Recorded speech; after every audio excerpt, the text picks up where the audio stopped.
Monday, December 15th. Today on your Morning Atlantic weather warnings, it is a snowy start today for much of the region. The impacts and the forecast just ahead. And Jet Setter Gift Guide. Livestock contributor Jen Weatherhead shares some gift suggestions for the traveler in your life. Plus, Move 100's Aaron Hawkins and Peter Harrison shows us how to make his mother's famous Christmas gumdrop cake. All that and so much more on the Monday edition of Your Morning Atlantic.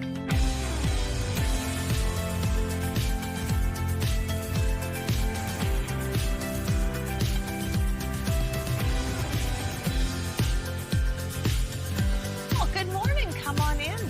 Just almost 6:01 on this Monday, December 15th. So glad you can join us today.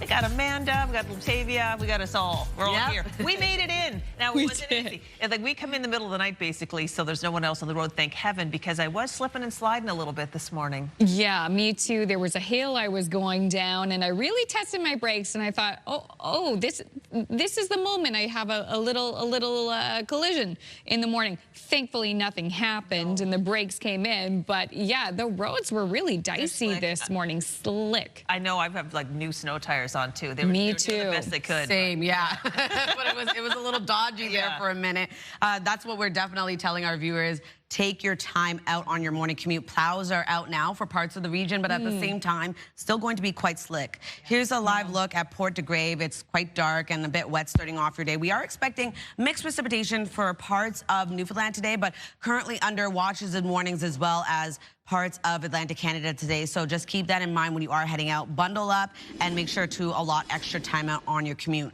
-8 degrees starting off your day in Fredericton with -4 in Charlottetown and in Halifax. 0 starting off your day in Sydney and into St. John's, Newfoundland. Then factor in that wind chill. Still going to be a cold morning ahead. Just something to keep in mind as you are getting dressed to head out early this morning. The same thing goes for Newfoundland and Labrador as well. Into the afternoon, it'll still remain quite cool. All right, now we're going to take a look at our watches and warnings that are currently in effect. A special weather statement in effect for parts of Nova Scotia and Prince Edward Island until this afternoon. We do have a coastal flooding statement as well for parts of Newfoundland. And then yellow alerts. So this is currently a winter storm warning for parts of both Nova Scotia and Prince Edward Island. A snowfall warning for parts of Nova Scotia. We do have a blowing snow advisory as well as a winter storm warning and wind warning in effect for parts of Newfoundland. A blowing snow advisory for parts of Labrador. And then a orange level alert. This is winter storm warning and a wind warning for parts of Newfoundland. So definitely a lot of watches and warnings as this coastal low made its way in on Sunday. We're going to still be dealing with snow, at times heavy for parts of the region, as well as blowing snow. You can see there on our map, green indicated as well. So some showers also making its way in for parts of Nova Scotia and Newfoundland. Wind out of the northwest this morning. As of right now, we're seeing 52 kilometers per hour in Grand Etang, 46 into North Cape, 48 in Canso, 37 kilometers per hour in Sydney, and 31 in Halifax. Factor in those wind gusts, going to be another very breezy day ahead, really. 69 kilometers per hour in Grand Etang, 57 in North Cape, 52 in Sydney, and 50 into Charlottetown. We'll take a look at your long-range forecast just ahead, but first a look at your local news with Amanda. Thank you, Latavia. And we will have the latest on the violent mass shooting in Australia that happened Sunday coming up in international news. First, a look at local news. It is a snowy and windy start to the day in many parts of the region. As you can see, the plows are out trying to stay ahead of the snow. Their road conditions this morning are slippery and snow-covered. Ferry crossings between Nova Scotia and PEI, as well as Newfoundland and Cape Breton, are canceled today due to weather conditions. Environment Canada has issued special weather statements and a winter storm warning for parts of PEI, Nova Scotia, and Newfoundland. Latavia will have more details in her full look at the forecast. School closure lists just starting to come in now. We'll have those details throughout the morning. The federal government announced a plan last week to add femicide to the Criminal Code of Canada. It comes as a new report took a deeper look at intimate partner violence in Atlantic Canada and found New Brunswick has the highest rate of homicides among the 4 provinces. CTV's Sarah Plowman with more on the recommendations and a warning. This story does contain graphic details. The piece found outside also rests in Colette Martin's mind. Getting this far took years. In 1997, Martin was almost murdered by a man she'd been in a relationship with. She had kicked him out of her house. Months later, he came back while she was sleeping. He slit my throat and stabbed me multiple times. She survived, but for a long time was lost. So now I'm sharing my story with others to give them hope, because if I can make it through, so can you. Martin isn't surprised that a new report found New Brunswick has the highest rate of domestic homicide related to intimate partner violence in Atlantic Canada. An analysis of a decade of data from the 4 provinces found most adult victims were female. The majority were killed in rural areas or small towns. Separating or planning to leave was one of the biggest risk factors, along with access to guns. New Brunswick's premier acknowledges her province has significant and growing issues with domestic violence. We've declared this an epidemic. We've invested in record amounts into supporting victims. The report calls on the 4 provinces to implement reviews for domestic violence deaths and improve data collection for prevention. It comes after the federal Liberals introduced a law to classify femicide as first-degree murder and add coercive control to the criminal code. Martin is pleased intimate partner violence is being talked about, but stresses action is needed. I think that we're headed in the right direction. Like, we've been making a lot of changes and stuff, but we don't have the luxury of time. She knows how life can change in an instant. Sarah Plowman, CTV News, near Miramichi, New Brunswick. Thank you, Sarah. The Nova Scotia government says work will soon begin on 1,400 new affordable homes, with the majority at Shannon Park in Dartmouth. Today, I take great pride in sharing that Shannon Park will be vibrant again. The plans we have for Shannon Park will bring the vitality and life back to this community. Housing Minister John White says $300 million will go toward building the homes, with $120 million coming from the federal government under the Build Canada Homes Agency. The province says the money will fast-track the development approval process and reduce or waive fees in support of the affordable housing project. Make that the HRM. Work on the first phase of the project is expected to begin next year. Finally, this is a holiday fun that just keeps falling into place. There it goes. You see it? You're watching close to 10,000 dominoes, all falling one by one. This happened at the Eastern Passage Buffalo Club. The dominoes were set up by domino artist Bill Oakey, who's been creating these intricate designs of falling pieces for the past 25 years. Along with a helper, the setup took over 5 hours to design and only 9 minutes to fall. Most people think I do it up on paper beforehand, but I don't. I just make it up as I go. Like, I tell people I don't even know what it'll look like when it's all done. I love that. Bill has made over 1,300 designs over the years. By the way, also, these little hands, they'll help clean it up afterwards. And Bill says that is always part of the fun, is cleaning it up. See, kids, it is fun. Oh my gosh. I like play some music when I do the cleanup. Exactly. That's what we do in our house. We just play some music, and it's a contest. You can pick up as much stuff as they can before the song ends. Yeah, I love Every time. I love that. Oh my gosh. All right. Well, people in Winnipeg have come up with great names for their snowplows. Oh my Always gosh. love these stories. So let's see what they've got this year. They're not picked yet, but they've got 51 names to choose from. 12 will be selected as winners. So the names include Winnie the Plow, pretty good for Winnipeg, Fleetwood Mac, and Sled Penner. So that's creative options are in the running, like Plowy McPlowface. Oh, of course. Of course. Polls are open till the end of the month, but what a great idea. What a way to kind of brighten up winter a little bit. It is. Oh, yeah, that's fun. I think the city of St. John was the most recent community around here to do that. I think that was the most recent one. Well, off the top it's of my a fun head. idea, and Winnie the is. Plow better make it in, because that's a great one. That is a really good one. I think you've chosen like the top 3. I like them. Yeah. I love it, yeah. Anyway, there's 51 to pick from, so if you want to go to the website, if you're at home today, do that. Oh, I love to hear that. All right, still ahead, we're going to have a look at your national and international news headlines on this Monday morning, and Latavia has more details on these snowy and windy conditions and just how long the system will be in place for. We'll be right back after this short break. Good morning to our viewers in Antigonish. plows are out trying to stay ahead of the snow. Forecast is next.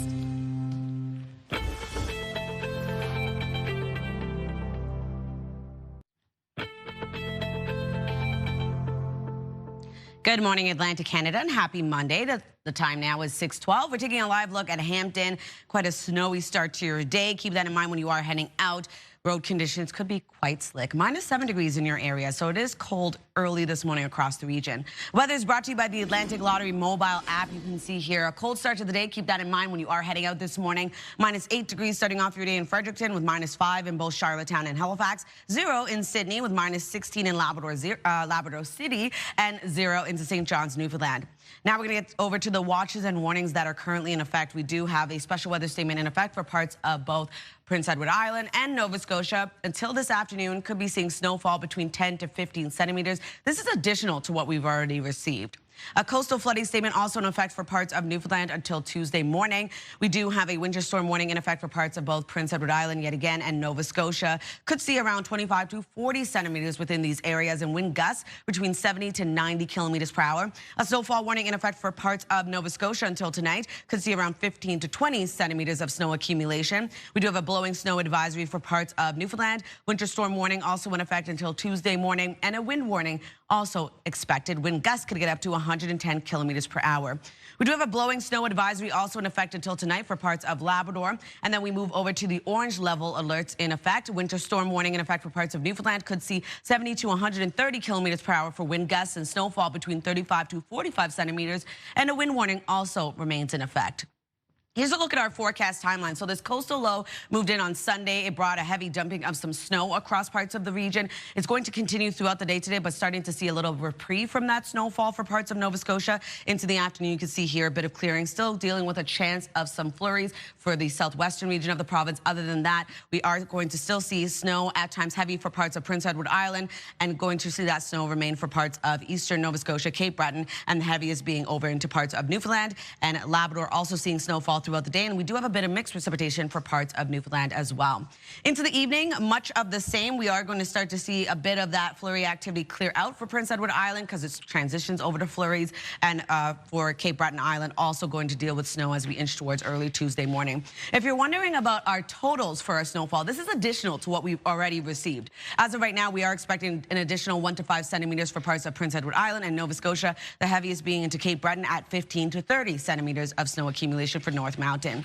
Also going to see around 5 to 10 centimeters of accumulation for parts of Labrador, and then for Newfoundland, looking at 1 to 30 centimeters expected across the province. Here's a look at your forecast today for New Brunswick, starting off with a chance of flurries that will clear, leaving sunshine into the afternoon. Daytime highs will range from -9 to -6 degrees, and wind gusts of up to 60. For Prince Edward Island, looking at snow starting off your day. We'll transition over to flurries into the afternoon, highs between -4 to -3, wind gusts of up to 70 expected. Cape Breton, eastern Nova Scotia, same thing applies. We're looking at snow, at times heavy, for this part of the province. Daytime highs ranging from -4 to +1. We are going to see wind gusts of 80 kilometers per hour. And then for the rest of Nova Scotia, highs between -3 to -2. Snow starts off the day, transitions over to isolated flurries into the afternoon for the Tri-County area. For mainland Nova Scotia, looking at mainly cloudy skies into the afternoon. And then for Newfoundland and Labrador, also seeing some wet weather there as well. We're looking at -17 degrees in Labrador City. Scattered flurries expected throughout your day. 8 degrees into St. John's, Newfoundland, looking at rain. Transitions over to a wintry mix into the evening as well. Tuesday's forecast, much better. We are going to see some sunshine return for parts of the region. Temperatures slowly begin to rise, although it's still going to be a colder day ahead. We do have some flurries for parts of Nova Scotia and parts of Newfoundland. And then into Wednesday's forecast, snow makes its way over to Labrador, and a bit of mixed precipitation for parts of Newfoundland. But other than that, seeing sunshine and daytime highs warming up above seasonal. That's a look at your weather forecast. We'll throw things over to Amanda for your national and international news headlines. Thank you, Latavia. Members of the Jewish community around the world are shocked and saddened after a violent mass shooting in Australia Sunday. At least 16 people were killed and dozens wounded after 2 gunmen opened fire at a Hanukkah event on Bondi Beach. CTV's Colton Prale has more and a warning. The following story contains images that may disturb some viewers. These were the celebrations on Bondi Beach for the first day of Hanukkah. But joy quickly became chaos and horror. Two gunmen opened fire just after 6:40 local time. This eyewitness describing the moments the shooters arrived. He just picks up one and it's this huge rifle and just instantly shoots. Video shows hundreds of people fleeing the beach. Others hiding as shots continued to ring out. I just saw an older lady get shot and she was on the floor. Saw an older guy get shot, very badly injured on the left-hand side, and I just saw a bunch of people screaming, run towards me. I didn't know what was going on. A nearly 11-minute-long social media video captures the terror as the gunman took aim at the Hanukkah by the Sea event, killing 15 people and injuring 40 more. The victims as young as 10 years old, among them a rabbi and a Holocaust survivor. I feel horrible. I have no husband. I don't know where is his body. Nobody can give me any answer. But in this tragedy, a moment of heroism.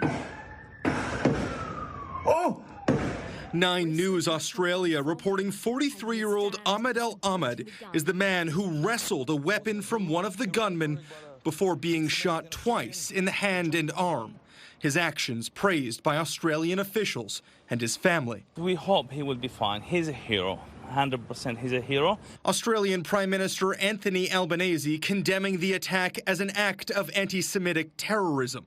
What we saw yesterday was an act of pure evil, an act of anti-Semitism, an act of terrorism on our shores. Police say the shooters were a 50-year-old father and his 24-year-old son. The father was shot and killed at the scene. His son is in hospital in critical but stable condition. We want to get to the bottom of this. We want to understand the motives behind it, and we certainly want to understand the actions that have happened. In Sydney this morning, the Jewish community reeling from the loss. This stops life. This destroyed whole worlds. And things will always be different for us. Things can't go back to normal. Police say they found 2 improvised explosive devices in a nearby vehicle. So far, they've refused to comment on the shooter's potential motivations or ideology. CTV's Colton Prail reporting in Ottawa. And the violent shooting in Australia is casting a shadow over the start of Hanukkah celebrations in our region and across Canada. CTV's Kamil Karamali spoke to members of the Toronto Jewish community. The lighting of the menorah here in Toronto dimmed. It's a tough day for the Jewish community. By a deadly mass shooting in Australia targeting a Jewish event, the violence half a world away, hitting home. Naomi Plax's step-uncle, one of the victims. What we experienced today was really shocking and tragic. Rabbi Eli Schlanger killed while preparing to lead the Hanukkah celebrations on Bondi Beach. He was just an amazing, amazing individual who, as my mom said today, didn't have a bad bone in his body, was just an extremely positive and kind individual. There you go. Here at this Jewish-owned bakery, customers coming in for Hanukkah treats, but also craving comfort. What's everyone feeling? Sadness and a desire to bring in light. Some conversations more difficult than others between father and son. We know we have to always watch over our shoulder and kind of be aware of what's going on. Data shows anti-Semitism has been on the rise in Canada since the Israel-Hamas war began, reaching a record high last year, according to this Jewish group. Jewish individuals have a right to celebrate their faith just as any other religion, and we are seeing that compromise now across the world. With Jewish leaders in Canada calling for peace. The Jews of this city do not vote in Israeli elections. And yet the people who hate us, the forces that these politicians do not want to confront, assume that everything is of a collective guilt. With many more Hanukkah celebrations taking place across the country, Jewish groups say they're working with the local authorities to ensure added security and safety. CTV's Kamil Karamali reporting from Toronto. And there is sad news out of Hollywood this morning. Legendary movie director Rob Reiner and his wife were found dead in their LA home. Investigators are on scene this hour, and reactions are coming in from Hollywood headliners and many others. Here's ABC's Hannah Bata. Overnight, Los Angeles Mayor Karen Bass and the family of Rob Reiner say the legendary Hollywood director and his wife, Michelle, have died. Sources tell ABC News Reiner and his wife were found stabbed to death in their Los Angeles home Sunday afternoon. The Los Angeles Police Department is now conducting an investigation at this residence here on Chadbourne, and that investigation will continue over the coming days. Officials say they are not seeking a suspect and no arrests have been made. According to a neighbor, actors Larry David and Billy Crystal, who starred in Reiner's film When Harry Met Sally, visited the home Sunday evening. The two staying briefly before leaving with the neighbor, saying Crystal looked like he was about to cry. The son of comedy icon Carl Reiner, Rob Reiner would forge his own path in Hollywood in the 1970s, playing Mike Stivick's son-in-law to Archie Bunker on the hit sitcom All in the Family. I mean, haven't you ever gotten anything you didn't ask for? After the show ended, Reiner turned to directing, making his debut with the mockumentary This Is Spinal Tap. He'd go on to make beloved classics, including The Princess Bride and When Harry Met Sally. I love that it takes you an hour and a half to order a sandwich. And A Few Good Men. You can't handle the truth. Overnight reaction to the shocking news rolling in. Actor Josh Gad calling Reiner one of the greatest directors of our time. He was simply a beautiful person. Director Paul Feig calling him a true visionary titan and a lovely, lovely person. And former President Barack Obama writing Reiner's career gave us some of our most cherished stories on screen. But beneath all of the stories he produced was a deep belief in the goodness of people. Rob Reiner was 78. Hannah Battah, ABC News, New York. That is a look at your international headlines on this Monday morning. We will take a quick break. When we return, we will have your messy moment from our colleagues at TSN. Your Morning Atlantic will be right back.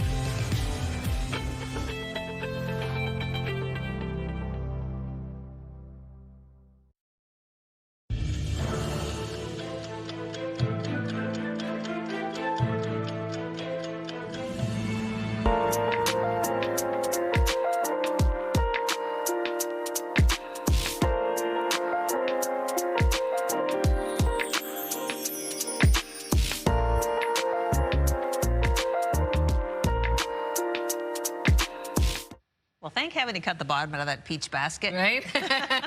All right, it's 6:27 on this Monday. Time now to check in with our friends at TSN Sports Center for today's must-see moment.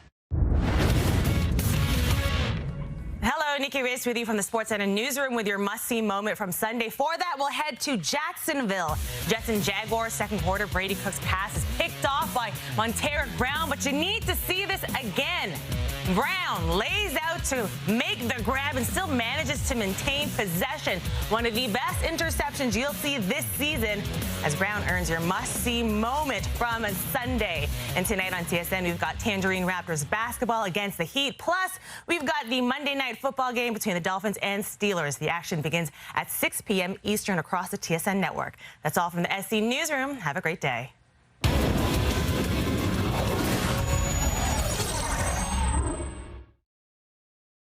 This TSN must-see moment brought to you by J.R. Rahe's Furniture and Appliances. Here's a look at our 3-day forecast as we kick off a new work week. For New Brunswick, looking at isolated flurries starting off the day, clearing, leaving a mix of sun and cloud into the afternoon with a high of -8. -5 on Tuesday, mainly sunny skies with increasing cloudiness. And then on Wednesday, 3 degrees, cloudy skies with isolated flurries expected for parts of the province. For Nova Scotia, looking at a high of -4 today, we will be seeing snow clearing for parts of the province, even mainly cloudy skies, a high of -4. -4 degrees yet again on Tuesday, a mix of sun and cloud. We do have isolated flurries throughout the day as well. And then on Wednesday, 6 degrees with cloudy skies, showers move in into the evening. Prince Edward Island looking at snow today with a high of -3.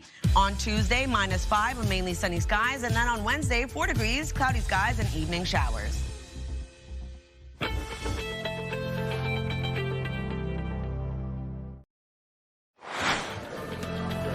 Just ahead on this Monday, the Move Morning Chat. This morning, we want to know, what do you get those hard-to-buy-for people on your Christmas list? That conversation in about 15 minutes on Your Morning Atlantic.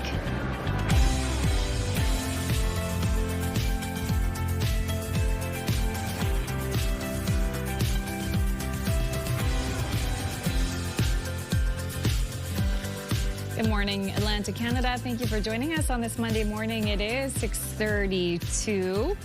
Hope the snow blowers are working, the shovel's working. I know our snow blower is currently getting fixed. So my husband was up with me at 3 a.m. shoveling the driveway to get into work this morning. So made it in safely, but roads were certainly dicey, at least at that hour, which was 3:30. Yeah. But we're seeing a number of school closures and delays in parts of Nova Scotia this morning. So we're getting a list put together on our website for that. Perfect. Okay, so weather is the star of the show today, Latavia. What's going on? Well, like Amanda said, that pretty much makes sense because we're still dealing with snow from this coastal low that moved in on Sunday.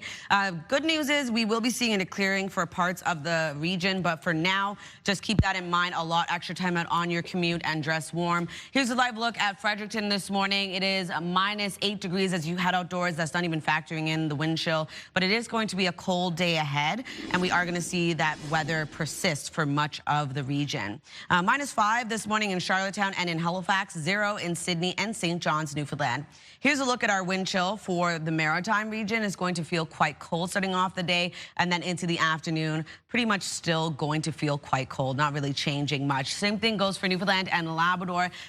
There is that risk of frostbite this morning in Labrador City and then into the afternoon. It will be getting a bit warmer, but still going to remain quite cold when you factor in that wind chill.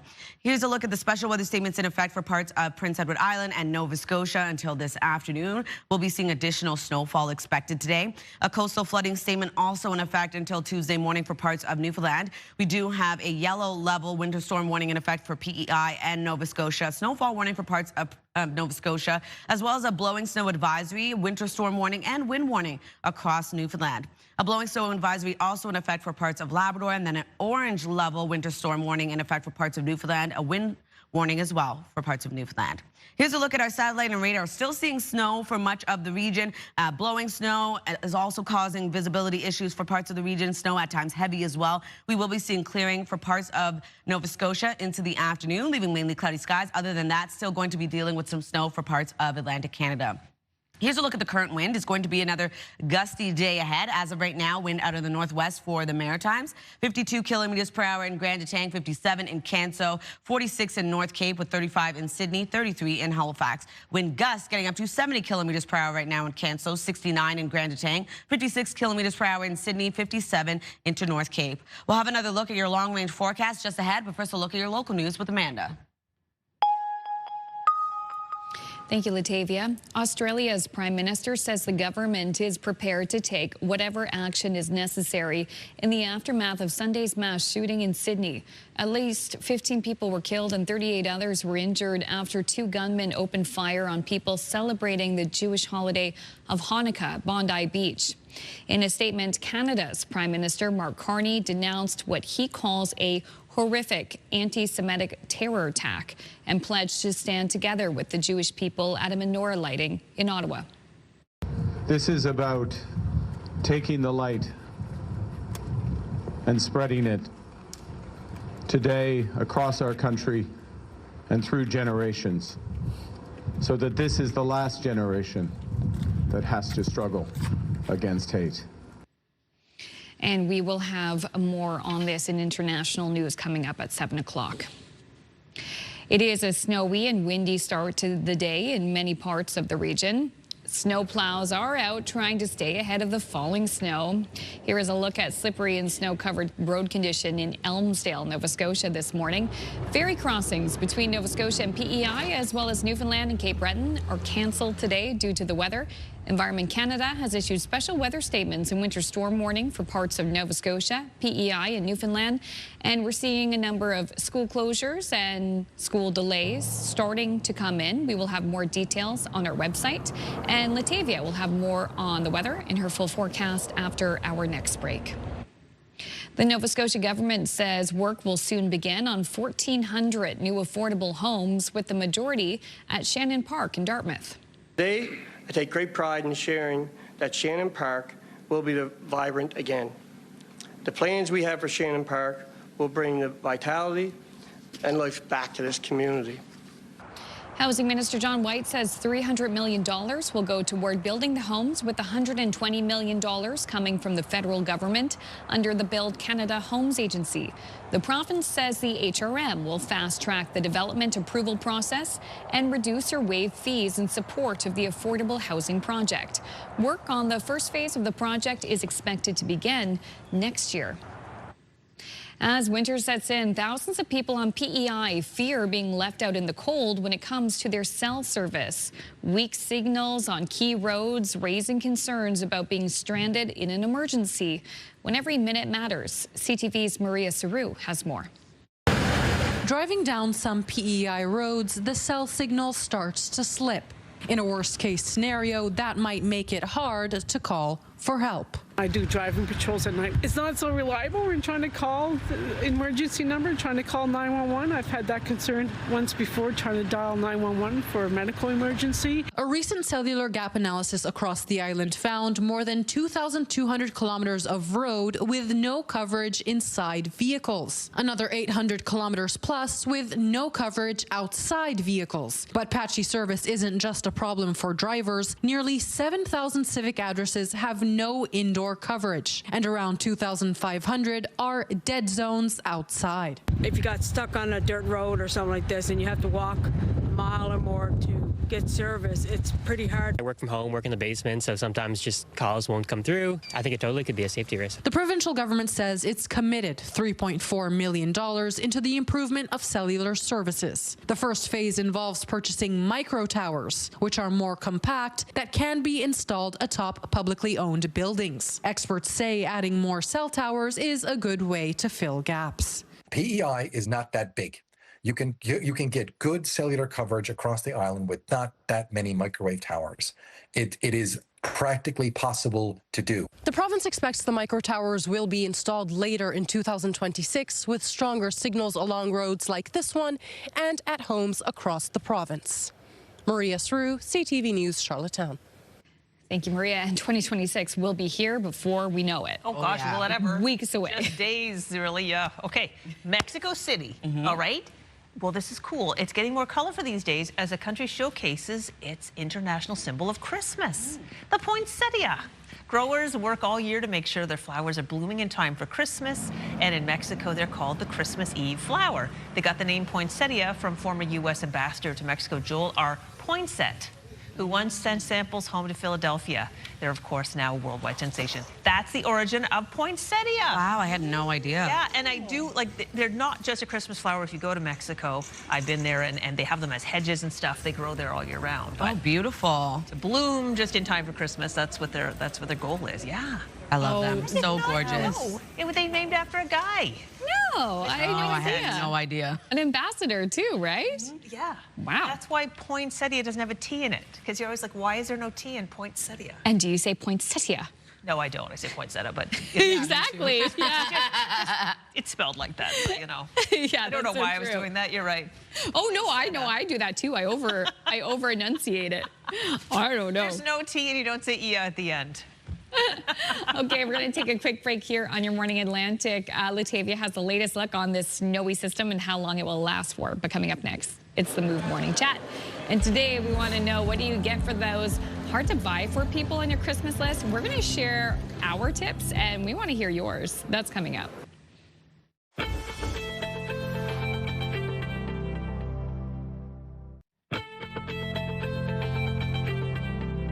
Welcome back. The time now is 6:44 on your Monday morning. Taking a live look at Yarmouth, -3 degrees early this morning. We are expecting some light snowfall this morning that will transition over to some isolated flurries before clearing out into the evening. We are seeing active weather across much of Atlantic Canada. Keep that in mind when you are heading out. It is cold as well this morning. As of right now, -8 degrees in Fredericton, -5 in Charlottetown and in Halifax, 0 in Sydney and St. John's, Newfoundland. A special weather statement in effect for parts of PEI and Nova Scotia until this afternoon. We are expecting snowfall at around 10 to 15 centimeters of accumulation. We do have a coastal flooding statement in effect until Tuesday morning for parts of Newfoundland, as well as a winter storm warning for PEI and Nova Scotia, expecting around 25 to 40 centimeters for these communities and wind gusts between 70 to 90 kilometers per hour. A snowfall warning also in effect for Colchester County for tonight, expecting around 15 to 20 centimeters of accumulation. A blowing snow advisory also in effect until Tuesday morning for parts of Newfoundland. A winter storm warning with snowfall rates between 15 to 35 centimeters, wind gusts of up to 110 kilometers per hour, with a wind warning in effect as well. A blowing snow advisory in effect for parts of Labrador until tonight, and we do have an orange level winter storm warning in effect for parts of Newfoundland. Could see 35 to 45 centimeters of accumulation, with a wind warning getting up to 130 kilometers per hour.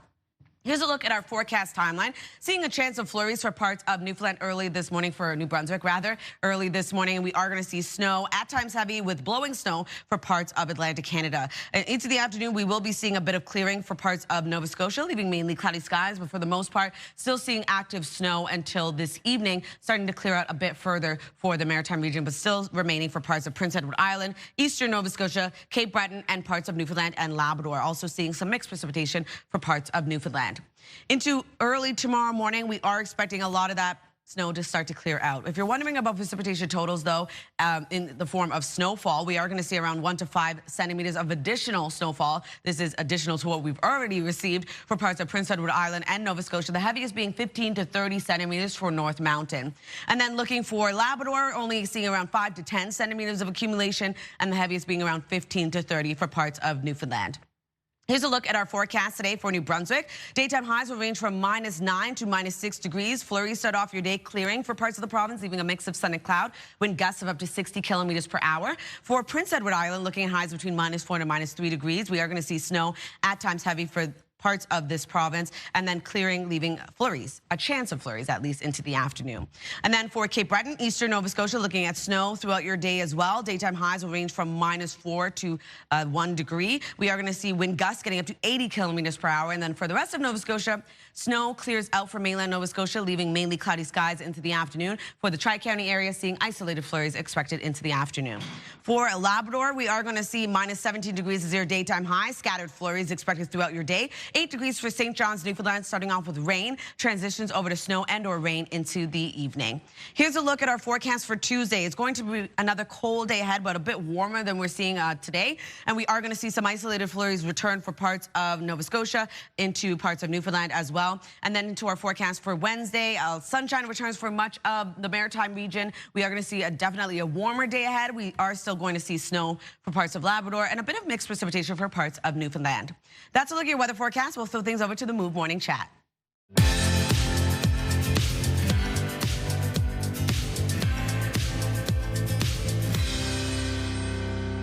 It's the Move Morning Chat on this Monday morning with our friends Aaron and Peter. And this is a topic that can really help all of us out. What is your go-to gift when you have someone who's very hard to buy for? I feel like we can all learn something today, Aaron and Peter. Yeah, you got it. We're helping each other out. So for me, to buy something for someone who already has everything, or they're just difficult to shop for, I like to go with anything that's edible. And my go-to will be like a nice basket from Hickory Farms. Hickory Farms, they show up at the mall kiosks every holiday. Gourmet meats and cheese and mustard. I mean, you can't go wrong with that. If somebody gave that to me, I would be absolutely thrilled. So if you can eat it and it's something like delicious cheese, I don't think you can go wrong with that. You know what? I mean, as a dad, I can tell you, you will not go wrong if you give me anything from that place, Hickory Farms, honestly. I'm going to love it. But I'm going to throw this one out. Again, as a dad, okay? You can never go wrong if you want to give somebody a multi-tool. Because we will always use them, and you cannot have enough of them. Is there, okay, everybody good with that one? Got it. Is there a particular brand that you like, though, Peter? I know my husband's a DeWalt guy. Oh, well, yeah, yes. If you could get a DeWalt, that would be perfect. But just don't go cheap, because, I mean, I'm not saying they're terribly expensive. They're not. That's one of the good things about them. But the really cheap ones aren't going to last and are not really good. So you're probably going to have to spend $35, $40, something like that, but you're going to get a pretty good multi-tool. That's a great one. I love the gift of the experience, but to kind of make it a little less like, you know, a gift card, say, for a nice dinner. But a gift card, it can be a little bit impersonal and boring. So I always like to have something they can enjoy in the moment with the gift card. For example, if it's like to an Italian restaurant, I might like put a bottle of wine with like a nice like red checkered dishcloth around it, and then have the gift certificate with it. So it's kind of like something to enjoy now and then something to enjoy later. Ooh, that's a good idea. Keeping on theme, too. Okay, mine is actually a Yeti tumbler. Oh, yeah. I'm not sponsored by Yeti, but I have found for the past few years, their coffee to go travel containers are amazing. They come in great colors, they clean really well, and it keeps your coffee or tea hot. So I find if I'm really stuck to get something for someone, I usually end up going for that because it doesn't matter their age, their gender. I just find that is a gift that keeps on giving. They can reuse, and they can be on the pricier side. So I know it's something I don't go out of my way to buy myself, but it lasts and lasts. So yeah, that is a gift I have bought multiple times in multiple colors, and the recipient has loved each and every time. Yeah. Anything else you guys want to add from your thoughts? Lisa, great idea. I'm stealing both your ideas. Thank you.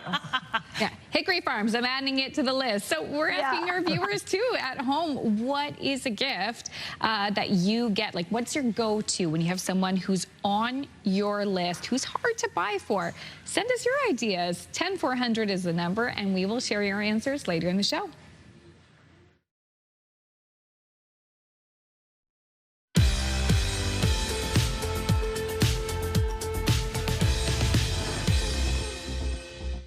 Time now is 6:54. We're going to take a look at your entertainment headlines.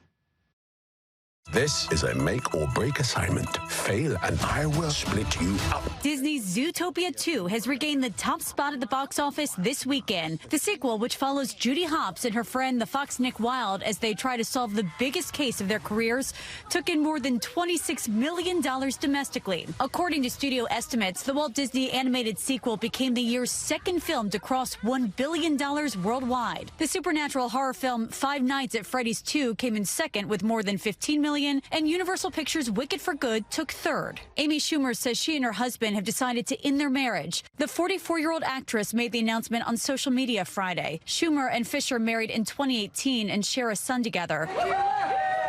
And Dick Van Dyke celebrated a milestone 100th birthday this weekend. Van Dyke hit the century mark Saturday, roughly 6 decades after he sang and danced with Julie Andrews in Mary Poppins, and starred in his self-titled sitcom. He says he goes to the gym 3 days a week and credits his wife for keeping him young. He also recently released a book about how to live to 100 years old. And speaking of birthdays, happy birthday Don Johnson, the Miami Vice and Nash Bridges star, is 76. And that's what's happening in Hollywood. Nicole D'Antonio, ABC News. Taking another look at our 3-day forecast for New Brunswick, a high of -8 today. We are looking at some isolated flurries starting off the day. That will clear, leaving a mix of sun and cloud. Low tonight, quite cold, -14 degrees. On Tuesday, looking at a high of -5. We're going to see lots of sunshine and then increasing cloudiness, still being left with a mix of sun and cloud. On Wednesday, warming up to 3 degrees. Cloudy start to your day. We do have isolated flurries for parts of the province. Nova Scotia will see a high of -4 today. Snow starting off the day, clearing for mainland Nova Scotia, leaving mainly cloudy skies. On Tuesday, looking at a high of -4. We have a mix of sun and cloud, but also seeing a chance of some isolated flurries. And on Wednesday, a high of 6 degrees, cloudy skies with evening showers moving in. Prince Edward Island looking at snow today. That will transition over to flurries into the afternoon. On Tuesday, a high of -5, mainly sunny skies across the island. Then on Wednesday, 4 degrees, cloudy skies with a chance of showers returning into the evening. That's a look at your 3-day forecast. Make sure to stick with us. Time now is 6:56. Your Morning Atlantic will be right back after this.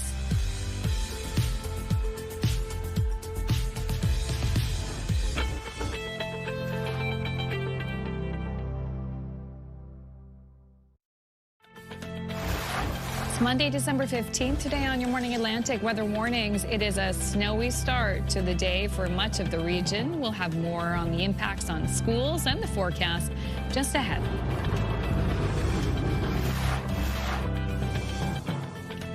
And And a holiday about light, hope, and resilience. It's Hanukkah, and this morning we're in the YMA kitchen frying up latkes. The conversation coming up on the Monday edition of Your Morning Atlantic.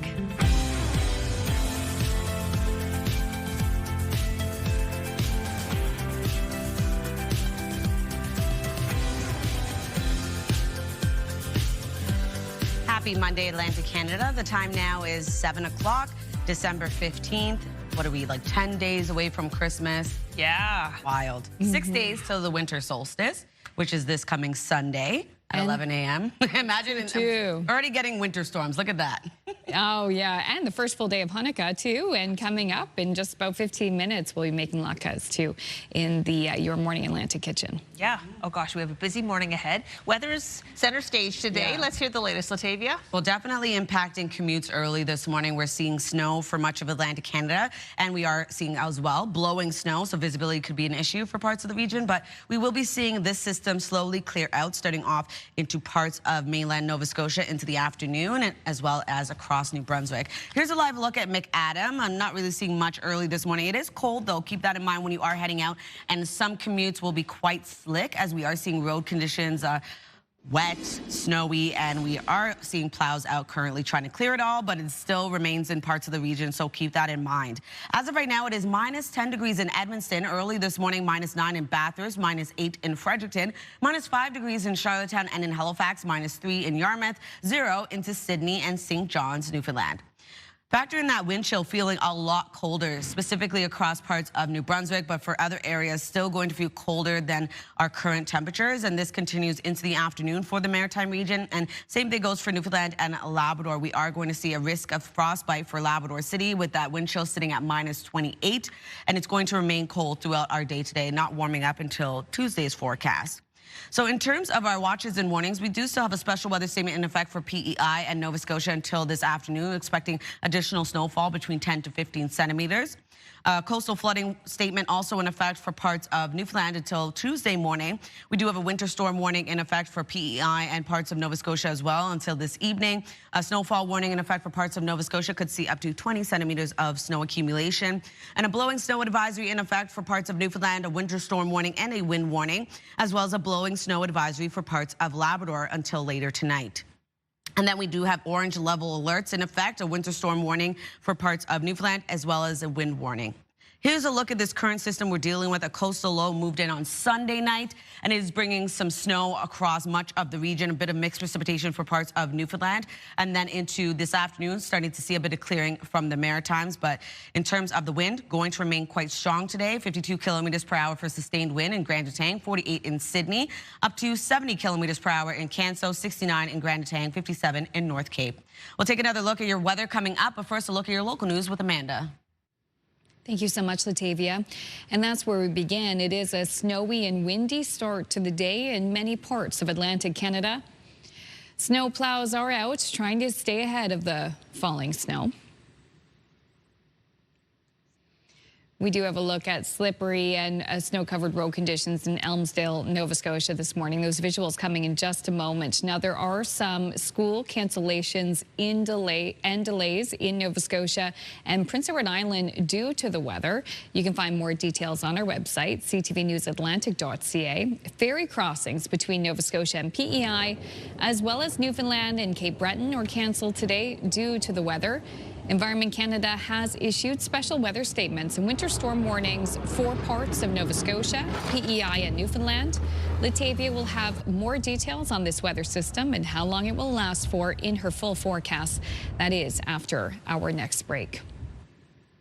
RCMP in Nova Scotia have charged a man with second-degree murder following an incident in Beaverbank on Friday.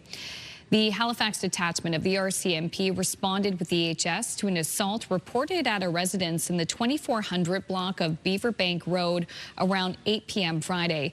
Police say they found a man with life-threatening injuries, and they performed first aid with the EHS before the victim was pronounced dead at the scene. Officers located and arrested a man nearby shortly after, and police have charged Evan Wheaton, 20 years old, of Beaverbank with second-degree murder. He remains in custody and will appear in Dartmouth Provincial Court today. RCMP say the victim and accused were known to each other and that the incident is not believed to be random. Australian leaders have agreed to overhaul national gun control laws after a mass shooting at a Hanukkah celebration on Sydney's Bondi Beach. The attack left at least 15 people dead. The changes would include renegotiating the National Firearms Agreement. This agreement virtually banned rapid-fire rifles after the 1996 Port Arthur massacre. The shooting, which took place on a busy summer day, left 38 people injured. Police shot the attackers, a father and son. The father died and the son is in a coma. Australia's Prime Minister has proposed new gun restrictions, including limiting ownership and reviewing licenses. In the U.S., an investigation is underway into the death of actor-director Rob Reiner, whose body was found alongside that of his wife, Michelle, at their L.A. home on Sunday. The L.A. Fire Department says it responded to a medical aid request at the Brentwood home, where the bodies of a 78-year-old man and a 68-year-old woman were found. Officials say they are not seeking a suspect and no arrests have been made. Reiner was behind classic films like The Princess Bride, When Harry Met Sally, and A Few Good Men. Back here at home, the memory of a Cape Breton man who was a jack-of-all-trades at the rink and a devoted father was honored over the weekend by the team he spent nearly 2 decades volunteering with. And as CTV's Ryan McDonald shows us, a number of tributes are being done to ensure his legacy lives on. When the Member 2 junior minors faced the Eskasoni Eagles in a Nova Scotia Junior Hockey League game on Saturday, it was an evening to remember a dedicated volunteer with the home team. He's the definition of what a father should be.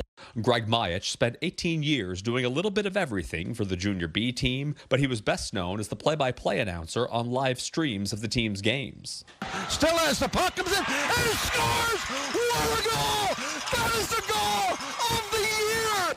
Myich's call of this highlight reel goal in March 2024 was shared across the country. When he walked into a rink, he just lit up in a way that I can't even describe. On Saturday night, Myich's family watched proudly as this plaque was unveiled in his memory inside the new broadcast booth at the Member 2 Sport and Wellness Center.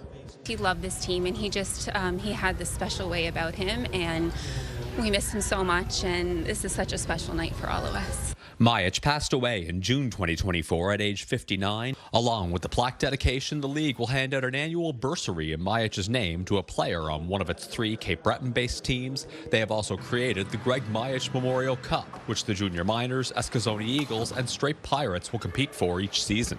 I think this is an incredible way for him to be remembered because he poured his heart and soul into hockey and his family. Myich's daughters say their dad was a mentor, both at the rink and at home. He was the first person we would call in any time of need. He was there, and I feel like not only we felt like that, but also any guy on the team felt like that. Yeah, he was a good man. Ryan McDonald, CTV News on the Member 2 First Nation.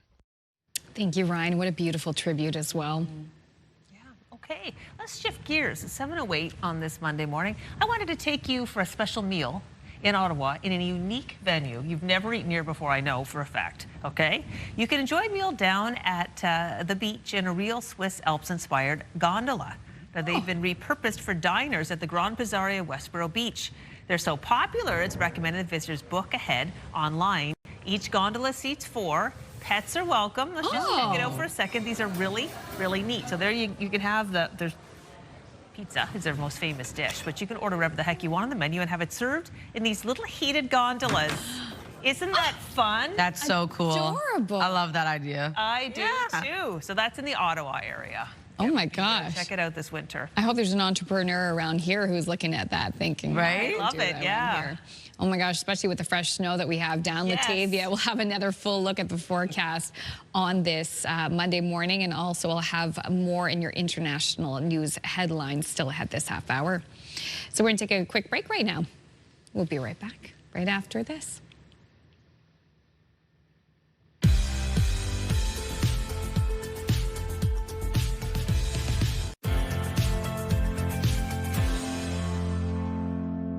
Happy Monday, Atlantic Canada. The time now is 7:12. We're taking a live look at Brookville. You can see the snow is falling early this morning. -5 degrees in your area. We will be seeing that snow transition to flurries into the afternoon, just like many areas across parts of the region. Weather is brought to you by the Atlantic Lottery mobile app. A cold start to the work week. As of right now, -8 degrees in Fredericton, -5 in Charlottetown and in Halifax, 0 starting off your day in Sydney, -16 degrees in Labrador City, and 1 degree in St. John's, Newfoundland.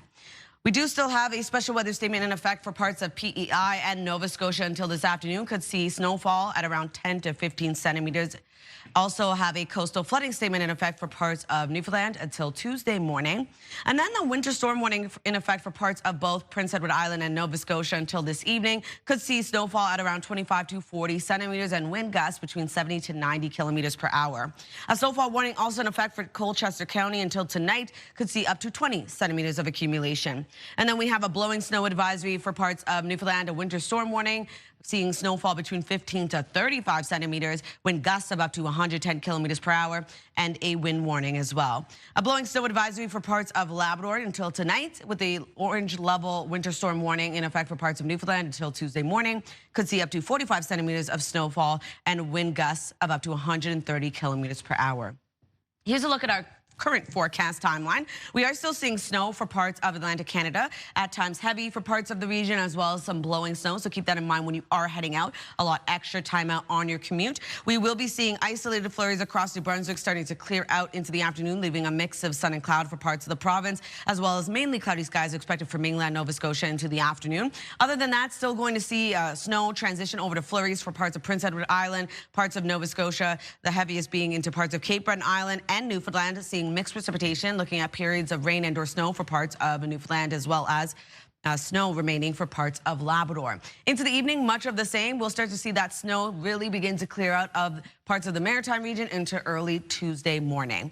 If you're wondering about snow and its accumulation, this is additional to what we've already received, looking at 1 to 5 centimeters of accumulation for parts of Prince Edward Island and Nova Scotia, the heaviest being 15 to 30 centimeters for North Mountain.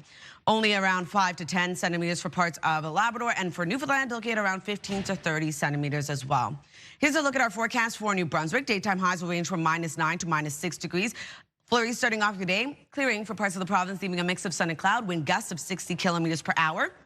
And then for Prince Edward Island, highs between -5 to -3, looking at snow starting off your day, transitioning over to a chance of flurries into the afternoon, wind gusts of 70. For Cape Breton, eastern Nova Scotia, looking at snow, at times heavy expected today. Temperatures will range from -5 to 1 degree, and wind gusts of 80 kilometers per hour expected. For the rest of Nova Scotia, snow will transition over to isolated flurries into the afternoon for the Tri-County area. Mainland Nova Scotia will see that snow clear out, leaving mainly cloudy skies. For Labrador today, we're looking at -17 degrees for Labrador City. Scattered flurries throughout your day. Rain for St. John's, Newfoundland. Transitions over to a wintry mix into the evening with a high of 8. Tuesday's forecast still remaining quite cold, but not as cold as today. We will be seeing sunshine return for parts of Atlantic Canada, still holding on to flurries for parts of Nova Scotia and Cape Breton, as well as into parts of Newfoundland. Then into Wednesday's forecast, snow moves in for parts of Labrador, still seeing some flurry activity for parts of Newfoundland. That's a look at your weather forecast. We'll throw things over to Amanda.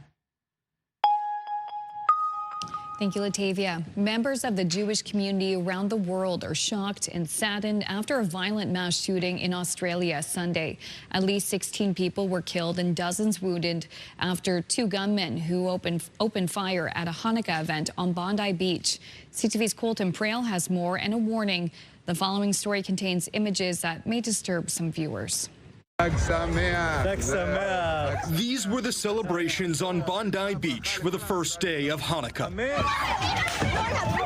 But joy quickly became chaos and horror. 2 gunmen opened fire just after 6:40 local time. This eyewitness describing the moments the shooters arrived. He just picks up one and it's this huge rifle and just instantly shoots. Video shows hundreds of people fleeing the beach. Others hiding as shots continued to ring out. I just saw an older lady get shot and she was on the floor. Saw an older guy get shot, very badly injured on the left-hand side, and I just saw a bunch of people screaming, run towards me. I didn't know what was going on. A nearly 11-minute-long social media video captures the terror as the gunman took aim at the Hanukkah by the Sea event, killing 15 people and injuring 40 more. The victims as young as 10 years old, among them a rabbi and a Holocaust survivor. I feel horrible. I have no husband, I don't know where is his body. Nobody can give me any answer. But in this tragedy, a moment of heroism. Oh! 9 News Australia reporting 43-year-old Ahmed El Ahmed is the man who wrestled a weapon from one of the gunmen before being shot twice in the hand and arm. His actions praised by Australian officials and his family. We hope he will be fine. He's a hero. 100% he's a hero. Australian Prime Minister Anthony Albanese condemning the attack as an act of anti-Semitic terrorism. What we saw yesterday was an act of pure evil. An act of anti-Semitism, an act of terrorism on our shores. Police say the shooters were a 50-year-old father and his 24-year-old son. The father was shot and killed at the scene. His son is in hospital in critical but stable condition. We want to get to the bottom of this. We want to understand the motives behind it. And we certainly want to understand the actions that have happened. In Sydney this morning, the Jewish community reeling from the loss. This stops life. This destroys whole worlds. And things will always be different for us. Things can't go back to normal. Police say they found 2 improvised explosive devices in a nearby vehicle. So far, they've refused to comment on the shooter's potential motivations or ideology. CTV's Colton Prale reporting in Ottawa. A quick break here on CTV's Your Morning Atlantic. We'll be right back after this. 7:19.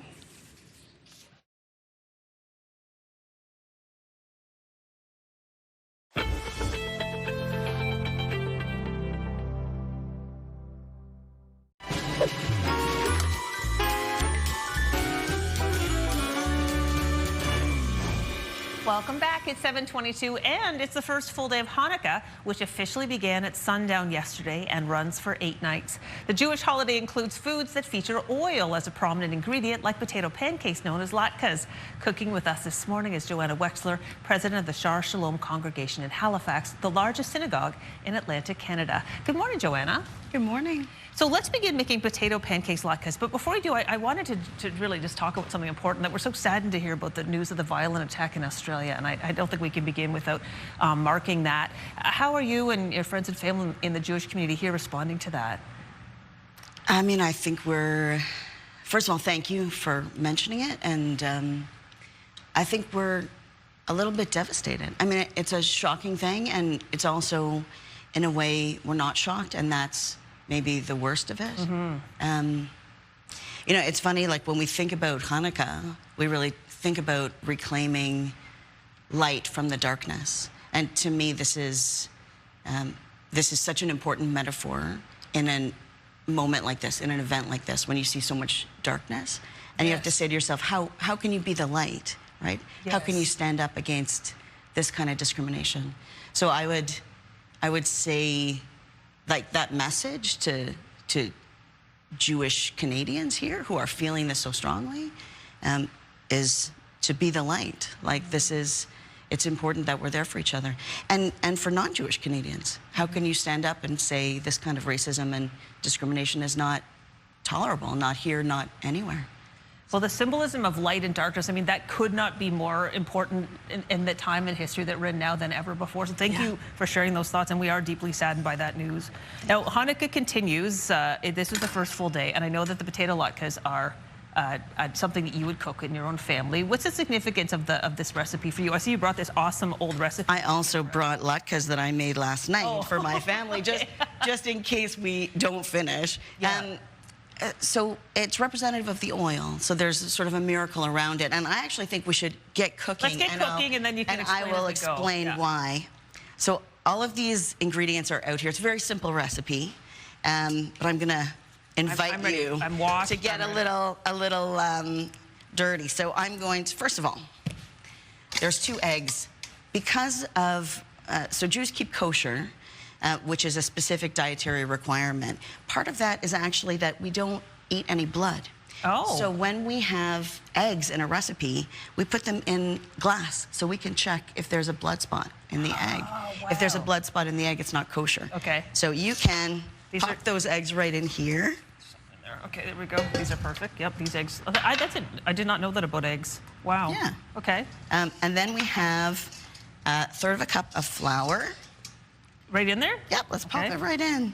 This is some baking powder and salt and onion. Does that go in the pan or in here? That goes in here. Wow. We're just making the pancake batter, and we'll stir in a bit of pepper for good measure.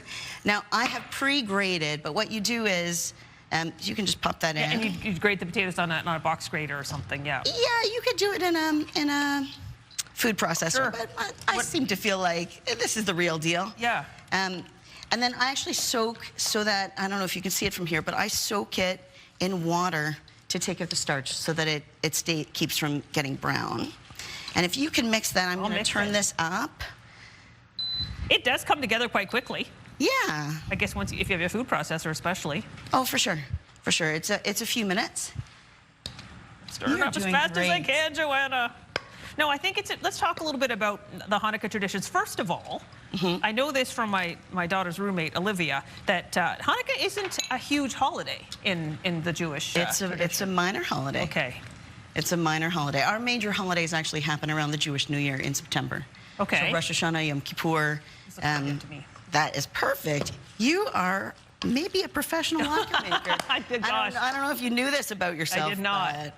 But, and then I would say, like, lots of cooks would have like a spoon. This is my latke making ladle. Yeah, your latke ladle. I love that. This is my latke ladle. So you're just putting in a spoonful of that batter and letting it cook till it's brown. Wow. In the oil, which is nice and hot in there. Now, hopefully this is hot enough. This Your Morning Atlantic stove can be a little finicky sometimes, so we'll see. But it seems to be cooking nicely. We'll let it do its thing. Okay, so tell us more. You were telling me about the oil, the significance of the oil. For those at home who don't know, what is it? So I'll give you a 20-second recap of the Hanukkah story. Okay.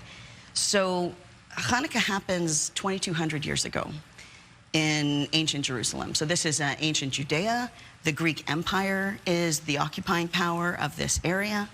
And Jews are kind of under, most of the Greek Empire are kind of left alone to their own devices. They're being Jewish, and that's totally fine. When a new king comes in, so the empire is sort of splitting up, a new king comes in, King Antiochus. Antiochus decides the Greeks should be more Greek. If you're living under Greek rule, you should be more Greek. The Jews are too Jewish. Why don't you be a little less Jewish, a little more Greek? Okay. So he decides that all of these things that sort of create Jewish life, study, Torah, keeping kosher, respecting the Sabbath, all those things are no longer allowed. And so in order to do that, these things become illegal, and the Jews fight back. They also take over the temple. The temple in Jerusalem is the major way that Jews pray at the time. And they take out all of the Judaica, and the soldiers bring in idols and Greek gods and things like that. It becomes a Greek temple rather than a Jewish one. The Jews go into the caves, and they decide they're going to fight back. Part of how they fight back is they pretend, when they're studying, they pretend to be gambling, so that's why we use the dreidel. In the end, the Greeks leave. And when they leave, they go back in to rededicate the temple. In every synagogue you have now, including my own here in Halifax, and certainly in that temple, there was a ner tamid, an eternal light. That eternal light was there present. Ooh. Starting to cook. Starting to cook. That eternal light is there. It's never supposed to go out. Okay. It was lit by pure olive oil.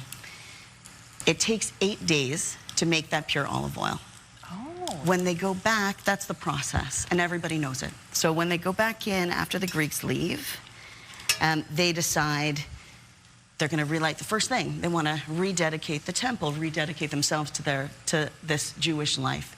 They go back in, and they find only one small jug of oil, enough for one day. So despite the fact that they know it takes 8 days to make new oil, they can't wait to rededicate themselves to this, to bring that light back from the darkness.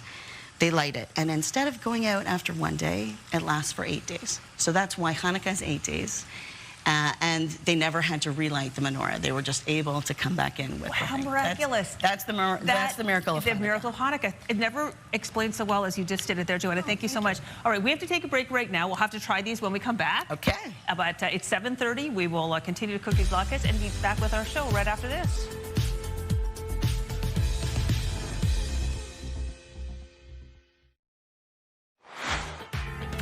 Still ahead this half hour, a jet setter gift guide. Lifestyle contributor Jen Weatherhead shares her gift suggestions that will take you around the world, even in cold conditions. That's just ahead on Your Morning Atlantic.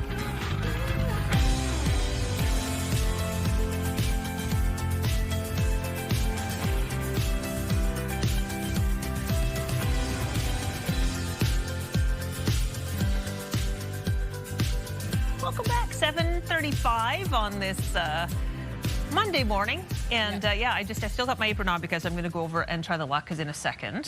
Perfect. Which Joanna's in there cooking them up. But in the meantime, weather is a big story this morning. Absolutely. You're going to want to allot some extra time on your morning commute. We're still seeing snow for parts of the region. Here's a live look at Bedeck. You can see snow is still falling. And because of those strong wind gusts as well, we will be seeing some blowing snow across parts of Atlantic Canada. Something to keep in mind as well when you head out. Early this morning, it is cold. As of right now, -8 degrees in Fredericton, -5 in both Charlottetown and in Halifax. 0 starting off your day in Sydney, -12 degrees over in Happy Valley Goose Bay, -1 in Gander, +1 in St. John's, Newfoundland. Over to our current wind chill, feeling quite cold this morning. We are going to see that wind chill factor in throughout the day today, so make sure to bundle up before heading out. Same thing goes for Newfoundland and Labrador. There is that risk of frostbite in Labrador City, feeling like -28. So we're going to take a look now at our special weather statements in effect for parts of PEI and Nova Scotia until this afternoon. We do have a coastal flooding statement in effect until Tuesday morning for Newfoundland. A winter storm warning in effect for parts of PEI and Nova Scotia, with a snowfall warning in effect until tonight for parts of Nova Scotia. And then we do have a blowing snow advisory, winter storm warning, and wind warning across Newfoundland. Blowing snow advisory also in effect for parts of Labrador, and an orange level winter storm warning and a wind warning for parts of Newfoundland. So you can see there, we do have this coastal low. We're still being affected by bringing snow, at times heavy for parts of Atlantic Canada. We do have mixed precipitation for parts of Newfoundland. We'll be seeing a bit of that snow clearing out for New Brunswick and parts of Nova Scotia into the afternoon. Here's a look at the current wind across the Maritime region out of the northwest this morning. 61 kilometers per hour in Canso, 56 in Grand Etang, 44 in North Cape, with 44 also into Sydney. Wind gusts of up to 74 kilometers per hour this morning in Canso, 69 in Grand Etang, 61 in Sydney. We'll have another look at your long-range forecast just ahead, but first a look at your local news with Amanda. Thank you, Latavia. Australian leaders have agreed to overhaul national gun control laws after a mass shooting at a Hanukkah celebration on Sydney's Bondi Beach. The attack left at least 15 people dead. The changes would include renegotiating the National Firearms Agreement. This agreement virtually banned rapid-fire rifles after the '96 Port Arthur massacre. The shooting, which took place on a busy summer day, left 38 people injured. Police shot the attackers, a father and son. The father died and the son is in a coma. Australia's Prime Minister has proposed new gun restrictions, including limiting ownership and reviewing licenses. It is a snowy and windy start to the day in many parts of the region, as Latavia mentioned. Snowplows are out before sunup, trying to stay ahead of the falling snow. Here's a look at some of the slippery and snow-covered road conditions in Elmsdale, Nova Scotia this morning. There are some school cancellations and delays in Nova Scotia and PEI. That detailed list can be found on our website. Ferry crossings in our region also being impacted by the weather. Environment Canada has issued special weather statements and winter storm warnings. Latavia will have those details in her next look at the full forecast. RCMP in Nova Scotia have charged a man with second-degree murder following an incident in Beaverbank on Friday.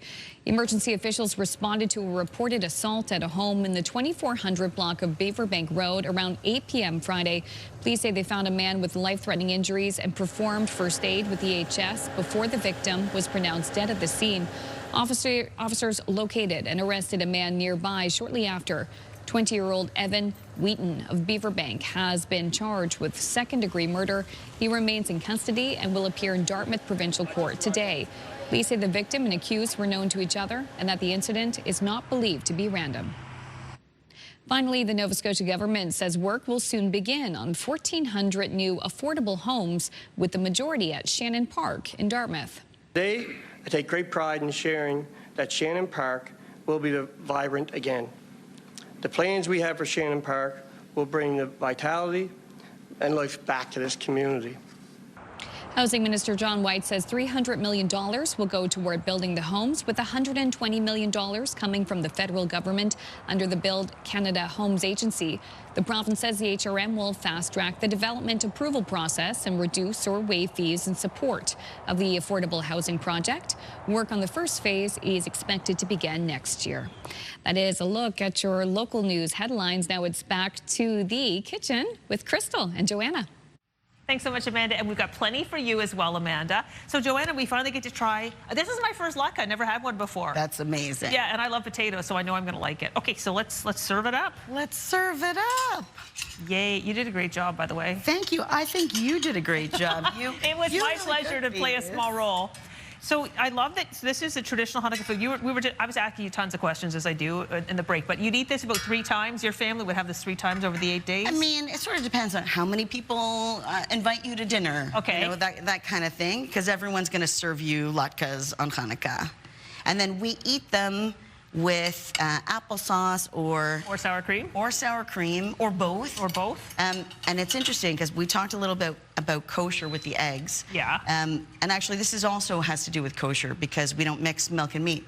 So if you're having a meat meal, you wouldn't serve sour cream. You would serve it with applesauce.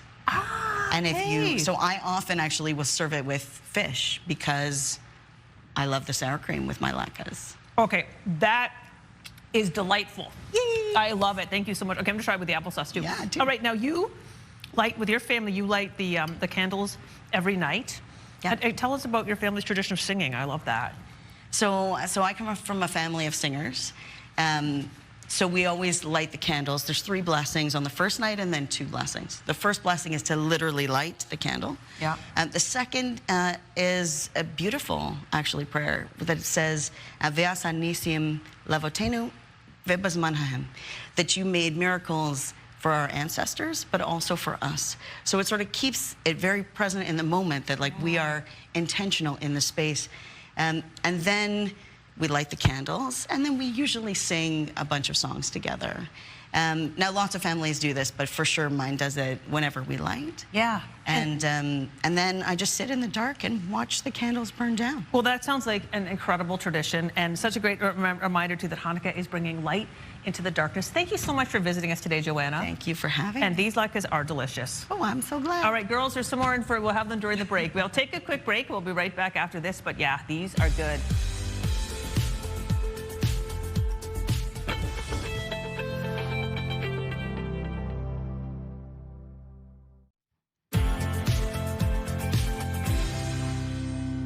Welcome back. The time now is 7:45. We're taking a live look at Peggy's Cove. It's a cold start to the day. Keep that in mind when you are heading out. -5 degrees in your area, and we are going to expect snow, but we'll clear out, leaving mainly cloudy skies for your area as well. It is cold right across the board. We are going to see those temperatures continue. This is not the board that I need right now. That is our current wind. So into this morning, though, as I mentioned, it's going to be quite cold, and then you factor in that wind chill, going to start to feel a lot colder than what you expect it to be. Here's a look now at our current temperatures. It is -8 degrees starting off your day in Fredericton, -5 into Charlottetown, with -6 in Halifax, and 1 into St. John's, Newfoundland. A special weather statement remains in effect for parts of Prince Edward Island and Nova Scotia. This is until this afternoon. Could see between 10 to 15 centimeters of snowfall. A coastal flooding statement also in effect until Tuesday morning for parts of Newfoundland. And then we have that winter storm warning in effect for parts of Prince Edward Island yet again and Nova Scotia. And a snowfall warning for parts of Nova Scotia as well.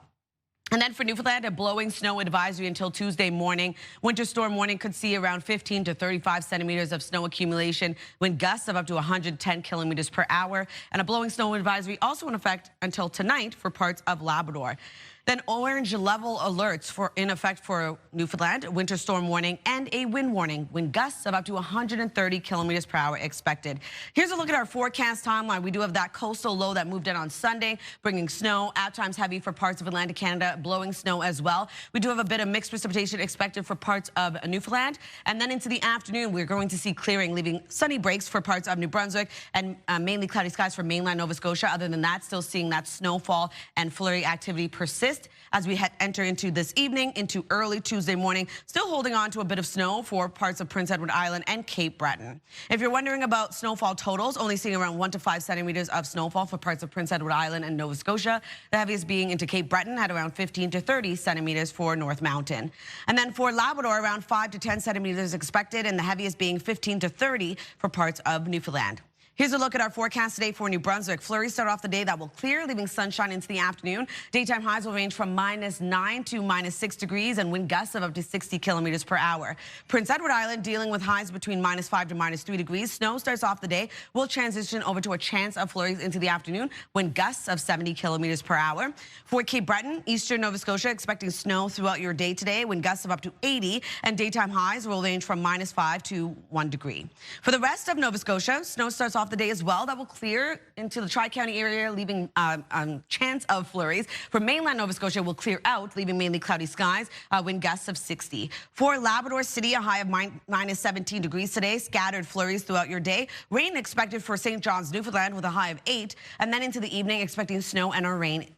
So over to our forecast for Tuesday. Temperatures will remain a bit cooler for our daytime highs. Yet again, a bit of sunshine for parts of all 3 maritime provinces. Still seeing a bit of flurry activity for parts of Nova Scotia and Newfoundland. Then into our forecast for Wednesday, temperatures really beginning to warm up above seasonal for much of your daytime highs. Sunshine yet again for parts of the maritime region. We do have snow for Labrador, Crystal.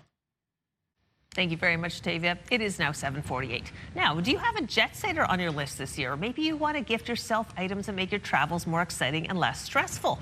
Well, our partner and travel contributor, Jen Weatherhead, has some gift suggestions that will take you around the world. Good morning, Jennifer.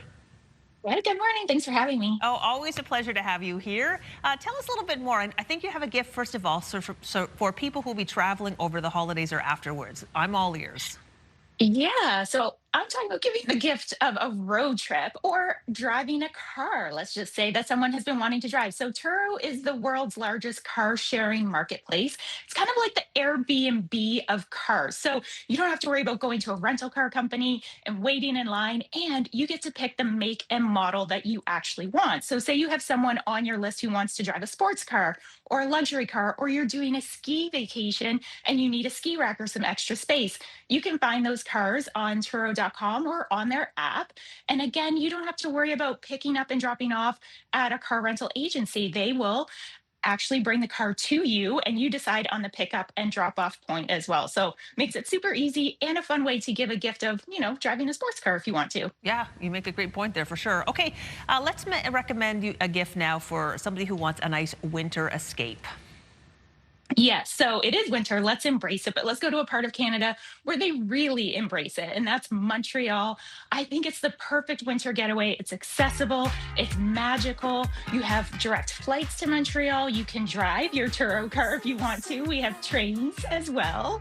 So lots of options there, and kind of options for every type of traveler. So if you're looking for romantic trips, then you can go and spend all your time in Old Montreal, which is super charming. You can do a wellness one by going to the spa Bota Bota. It's right on the water, which is incredible. And for families, I recommend getting the Passport Montreal. So this is a little discount coupon code thing. It allows you to combine curated experiences, but it can make it super affordable for you as well. Yeah. Oh my gosh, I love Montreal. No need to sell that one to me. All right, we're actually a bit short on time, so let's get to the next one. What about the gift of escaping winter? Where should we look? Actually, you have a gift for people to embrace winter first. Embrace winter, especially today where it's cold, right? Yes. So Canada Goose is probably one of the most iconic winter brands in Canada.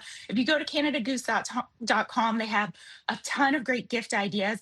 I have in front of me the Mystique Parka. It's amazing. It is made with the recycled organic Arctic tech that they've always been known for. Super warm. Let's say someone already has a Canada Goose jacket. You can top them up with some accessories. We have the Arctic toque, 100% merino wool. They even have these beautiful soft alpaca mittens right now as well, which can make you look super stylish. So great gift and something that's a good investment that will last a long time. Yeah, no, that's great. That's a wonderful gift, the gift of being warm this winter. Let's talk about the gift of escaping winter. Yeah, so we can go to Bermuda because actually, at the beginning of the winter season, that's their off-peak travel time, which is the perfect time to go to Bermuda because you can get some incredible deals.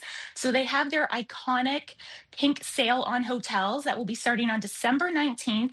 This runs until January 30th. You can save up to 35% on different hotels and get complimentary nights, some credits at your resort as well. So that's a really great way to save some money while you're there. They also have restaurant week in January and they have spa month in February. Lots of times to go. So that pink sale in particular runs from December 20th for your travel days, December 20th until April 30th of 2026. So gives you that perfect time to escape winter. You want to visit the website, go to bermuda.com/pink-sale. You get all the details there, but I mean, look at those beaches. Oh, it's Who doesn't want to gorgeous. go there, especially today? We are fully out of time, but I know that you wanted to mention 2 quick kind of little stocking stuffers. Let's get to that before we go. Yes. So Turtle neck pillow, TRTL. You'll see it all over social media. Props your neck up. It's actually one of the best products out there for travel. It's not a gimmick, trust me. And then also to make your packing even tighter and even more compressed, look at getting a packing cube that's vacuum sealed. This is by Exter. It has a portable little vacuum that charges by USB, so it makes it so easy to travel with. Oh my gosh, Jennifer, thank you so much for these great gifts and ideas, and happy travels and happy holidays. Thanks, you too.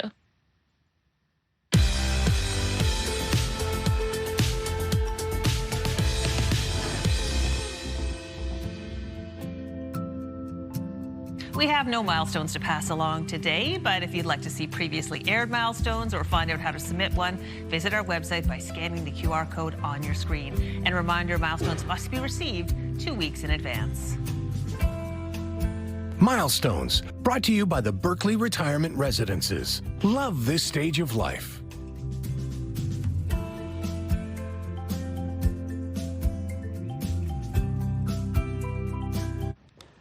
Now, this morning, director and actor Rob Reiner is being remembered for his talent, but also his social justice activism.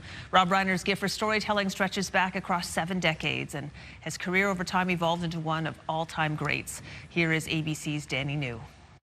You're Mr. Bunker.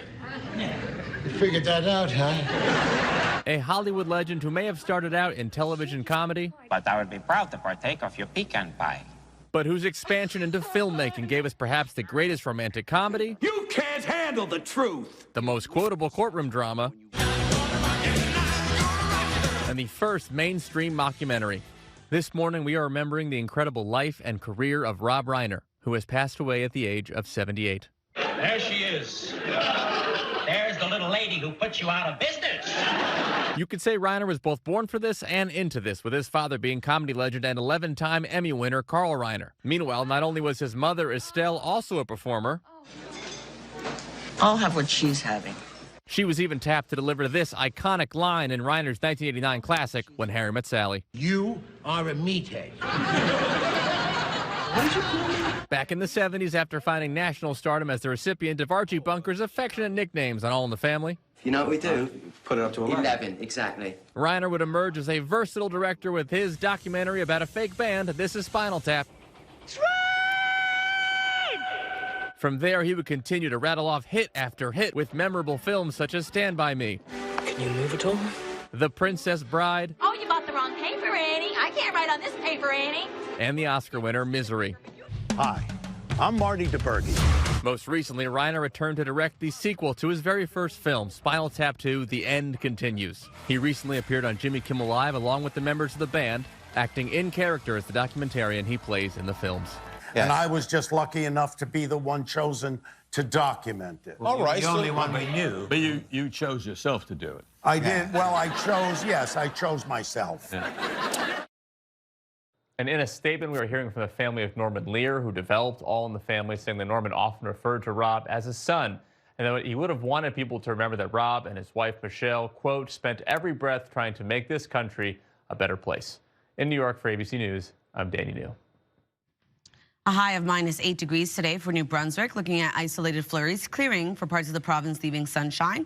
A high of -5 on Tuesday. We're looking at mainly sunny skies with increasing cloudiness into the afternoon. On Wednesday, warming up to 3 degrees. Cloudy skies with isolated flurries across the province. Nova Scotia will be seeing snow that will clear out for mainland Nova Scotia, leaving mainly cloudy skies. A high of -4. -4 degrees as well on Tuesday, looking at sunshine, but also isolated flurries continue. And then on Wednesday, cloudy skies with evening showers, a high of 6. Prince Edward Island looking at a high of -3 degrees with snow across the island today. On Tuesday, -5 with mainly sunny skies. On Wednesday, cloudy skies with evening showers and a high of 4. It's Monday, December 15th. Today on your Morning Atlantic. Weather warnings, a snowy and windy start to the day for much of the region. We'll have more details on the impacts this weather system is having in the forecast just ahead. And holiday baking. Move 100's Aaron and Peter join us in the YMA kitchen to make Peter's mother's favorite Christmas gumdrop cake. That's in 15 minutes on Your Morning Atlantic.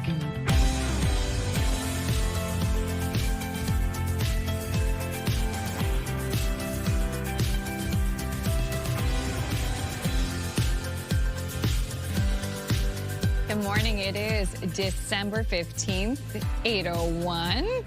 Good luck to the parents and the guardians and the teachers figuring out what to do today when you have the school cancellations or school delayed start opening. We have a full list of storm impacts on our website, ctvnewsatlantic.ca. But yeah, this weather system really impacting schools in Prince Edward Island and Nova Scotia today. Yeah, makes sense. This system is quite nasty. It moved in yesterday, this coastal low, bringing snow, at times heavy, blowing snow, strong wind gusts. Yeah, it's quite a thing. So keep that in mind when you are heading out early this morning. It is quite a thing. But we will be seeing a bit of clearing. That's on a positive note. New Brunswick, parts of Nova Scotia, seeing some of that snow clear out, but still remaining for parts of the region as well. Roads look good in Moncton this morning on Main Street. I know, and you know what? In New Brunswick, they didn't get as heavy of snowfall as we did. It just got a bit of flurry activity. So thankfully, your commute won't be too bad. In Moncton, at -9 degrees, so it is still quite cold this morning.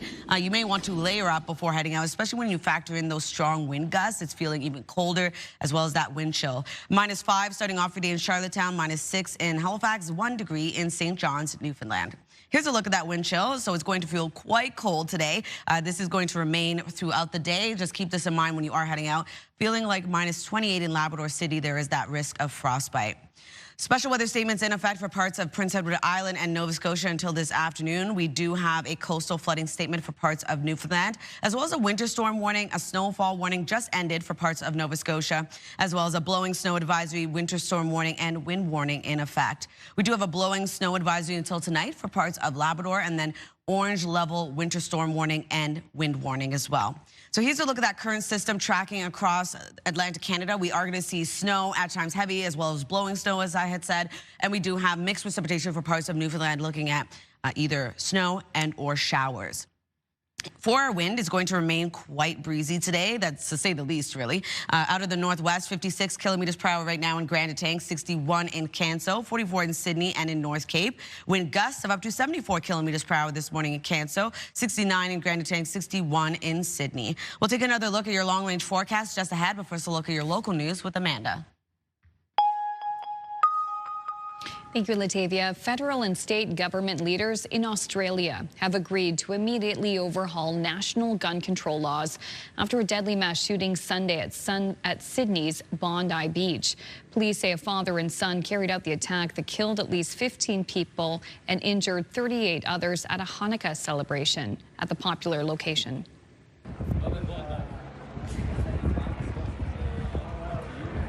A memorial is growing. The victims include a 10-year-old girl, a British-born rabbi, a retired police officer, and a Holocaust survivor. Hundreds of people have been coming out to lay flowers and pay tribute to those who lost their lives at this memorial, which is growing at Bondi Pavilion. This was the deadliest shooting in almost 3 decades in Australia. We'll have more details coming up in national news and international news. Locally, it's a snowy and windy start to the day in many parts of the region. Snow plows are out trying to stay ahead of the falling snow. Here's a look at some of the slippery and snow-covered road conditions in Elmsdale, Nova Scotia before the sun was up this morning.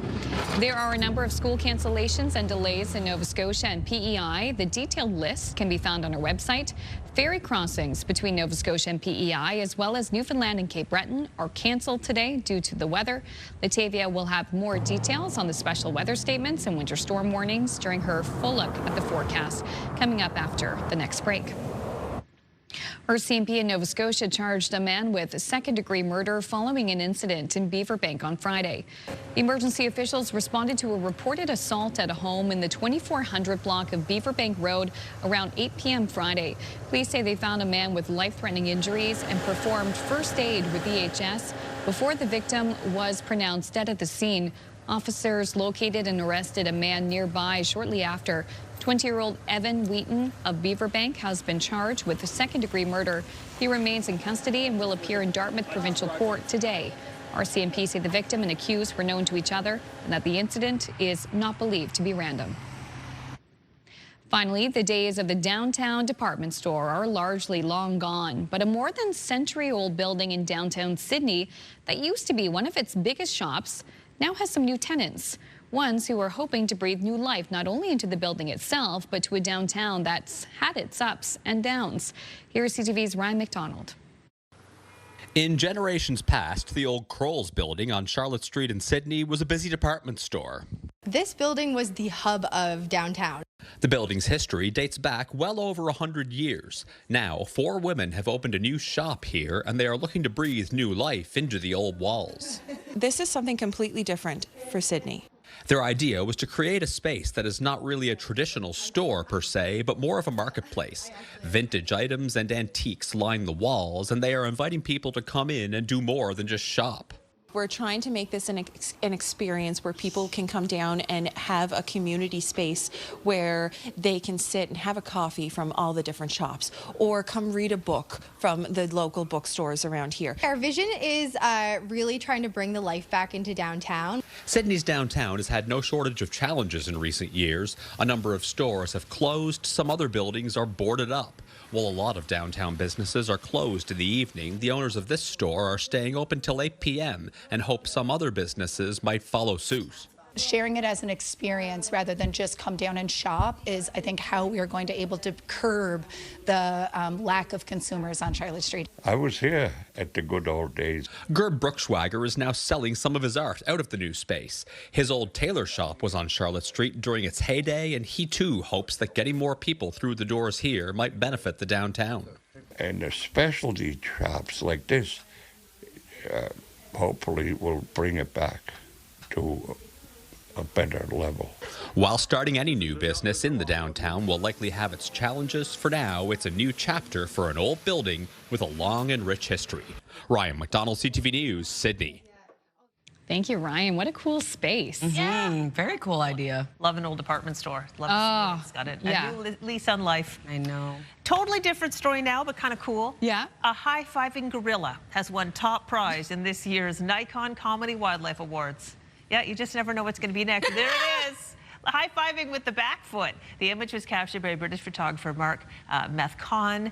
It's got more than 10,000 entries from 109 countries. Organizers said that this was a record-breaking year for the annual contest. Judges narrowed the entries down to a selection of 40, which are on display in London until December 14th. Very cool. High five. Looks like he's doing some kung fu. I was just going to say, yeah. Right? Wow. They're just the eyes and the lips. Yeah. Oh my gosh. And the color. I mean, it is great photography, great photograph. I'd like to see the rest of them now too. Yeah. Right? Well, if you're in London, swing on by. Maybe we'll head on out. All right, Latavia will have another look at this Monday forecast. Oh boy, it is a snowy day out there this morning. We'll have the forecast when we return. Looks like the tide is in at Burnt Coat Head in Nova Scotia, not too far from Truro. The forecast is next, and your national news headlines.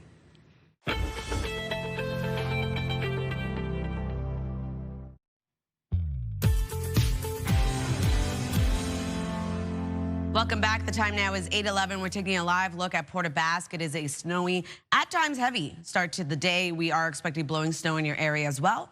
And it is cold this morning, -1 in your area. And we are seeing cold temperatures right across the board. Weather is brought to you by the Atlantic Lottery mobile app. You can see here -9 degrees starting off your day in Fredericton, -5 in Charlottetown, -6 degrees over in Halifax, 0 in Sydney, and 1 degree into St. John's, Newfoundland. We do still have a special weather statement in effect for Nova Scotia, has now ended for Prince Edward Island. Could see still 10 to 15 centimeters of snow accumulation. Coastal flooding statement also in effect for parts of Newfoundland until Tuesday morning. We do have a winter storm warning in effect for parts of Prince Edward Island, and Nova Scotia could see up to 40 centimeters of snowfall with wind gusts of up to 90 kilometers per hour.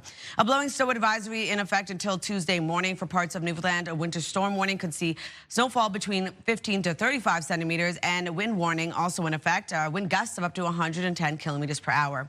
A blowing snow advisory also in effect until tonight for parts of Labrador.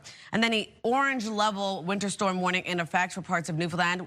Could see up to 45 centimeters of snow accumulation, and a wind warning as well. Wind gusts of up to 130 kilometers per hour.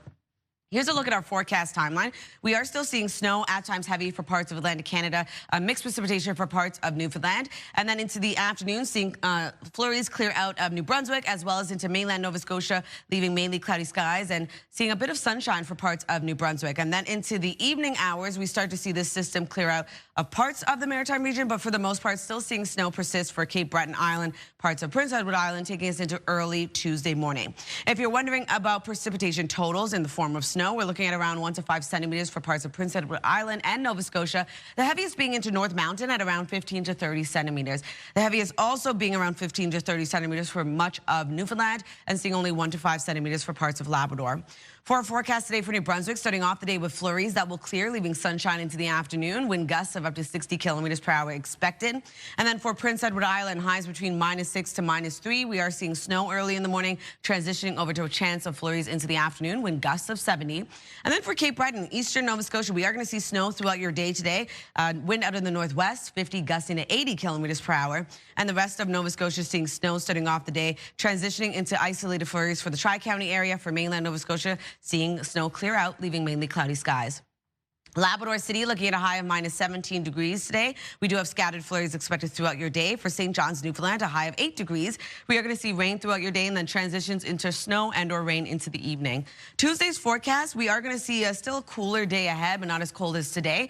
Some isolated flurries linger for parts of Nova Scotia into Newfoundland as well, but seeing lots of sunshine for much of Atlantic Canada. Then into Wednesday's forecast, temperatures will really begin to warm up above the freezing mark. We are going to see snow for Labrador and some flurry activity for parts of Newfoundland. That's a look at your weather forecast. We'll throw things over to Amanda for your national and international news headlines. Thank you, Latavia. Time is 8:15. Federal and state government leaders in Australia have agreed to immediately overhaul national gun control laws following a deadly mass shooting Sunday at Sydney's Bondi Beach. Police say a father and son carried out the attack that killed at least 15 people and injured 38 others at a Hanukkah celebration.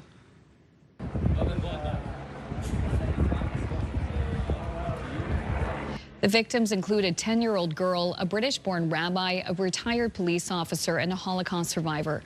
Hundreds of people have been coming out to lay flowers and pay tribute to those who lost their lives at this growing memorial at Bondi Pavilion. This was the deadliest shooting in almost 3 decades in Australia. Meantime, a moment of bravery during the shooting was caught on camera.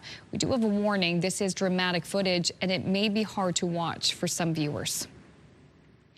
This man, now identified as Ahmed Al-Ahmed, can be seen tackling one of the gunmen who was holding a rifle. You can see him pull the weapon from the shooter's hands and then point it back at him.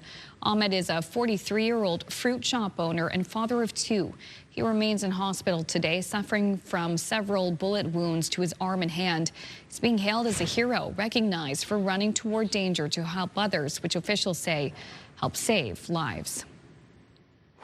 This is about taking the light and spreading it today across our country and through generations, so that this is the last generation that has to struggle against hate.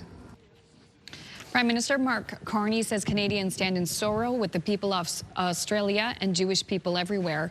Mark Carney attended a menorah lighting ceremony in Ottawa where he reiterated his support for the Jewish community. King Charles also shared a statement reading in part, "Our hearts go out to everyone who has been affected so dreadfully.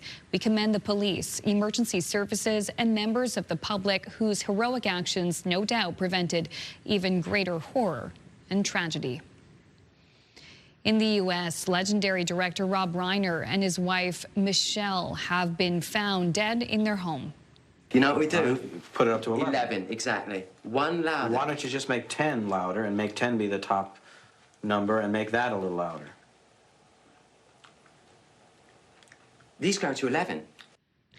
L.A. police are at their home and are investigating the incident as an apparent homicide. A law enforcement source tells CNN they interviewed a family member Sunday night regarding their deaths. Reiner rose to fame as Archie Bunker's son-in-law, meathead on All in the Family. His work as a film director included the first mainstream mockumentary, This Is Spinal Tap. He went on to direct classics like Stand By Me, The Princess Bride, When Harry Met Sally, Misery, and A Few Good Men.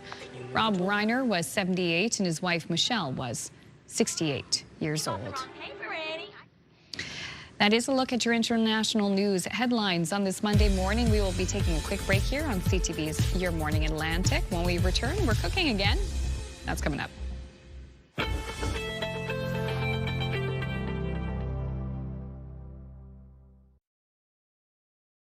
Move Mornings with Aaron and Peter. Weekday mornings on Move 100.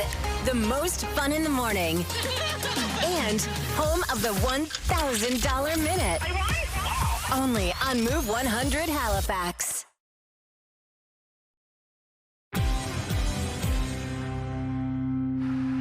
All right, this is the segment we're going to call Peter's Choice. Too many cooks. Too many cooks?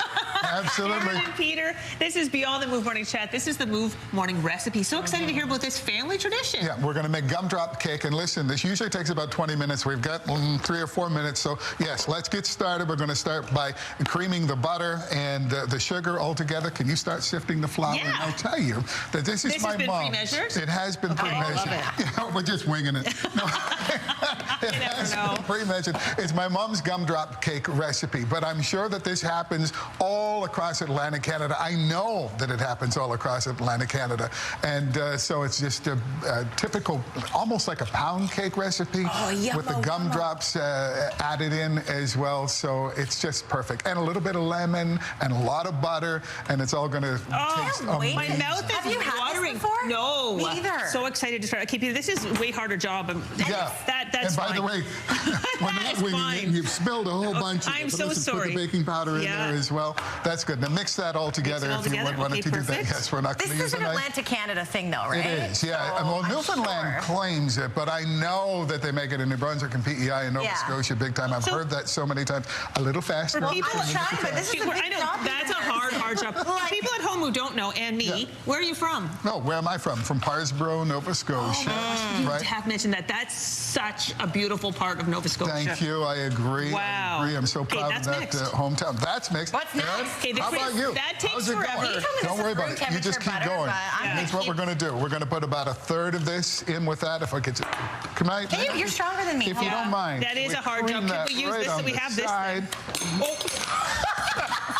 Jeez. This is oh my gosh, Aaron. Wow. If we get that on camera, that's good. Off the rails. I'll tell you what. Another one. It's fine. What we're going to do, just in case we don't have time to get this all together. You got it. No, oh, do I? All right. Is that clean, by the way? Is the floor? Yes, it's clean. Oh, you got another one? We had a spare. We had a spare. Gosh. Okay. How do you, can I just test this? Yes. Go. Oh, okay. All right. Stop. Things are going very smoothly here. This just like Mom used to make. He can't. He can't rely on us. Just gosh, you in fact, I think this is Mom's mixer. Yeah. Oh my goodness gracious. Okay, no injuries. Can we try a little bit of this? This is going to be better. Okay, you're taking control. So we're beating together the butter and the sugar. And you know people who actually know how to cream sugar that this is not necessarily. They're mortified, but you know what is? We do need to speed things along. Okay, this is Here we go. wonderful. Put about 1/3 of the dry mixture in. You got it. I can get this one. All right. third of the dry mixture going in. Stop right there. Yeah. Put an egg in there too, please. Jenny, have there we go. Right? That's okay. Woo! There goes the dust. There goes the dust. This is perfect.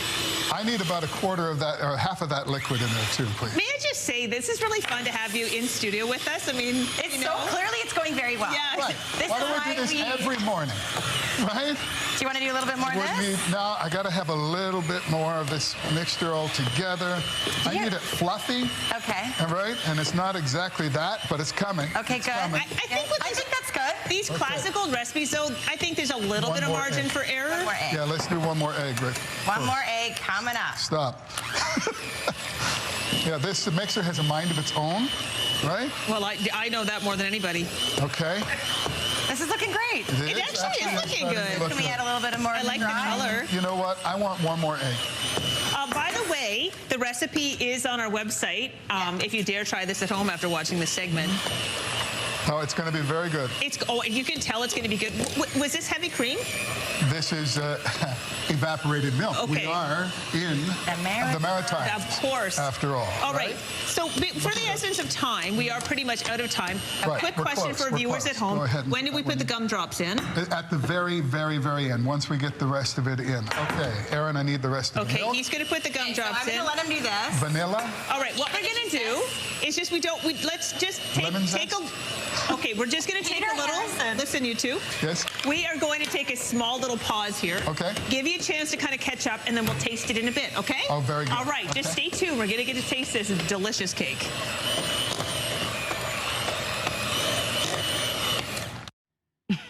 Now taking a look at our 3-day forecast. New Brunswick will see a high of -8 degrees today. Isolated flurries clearing, leaving a mix of sun and cloud.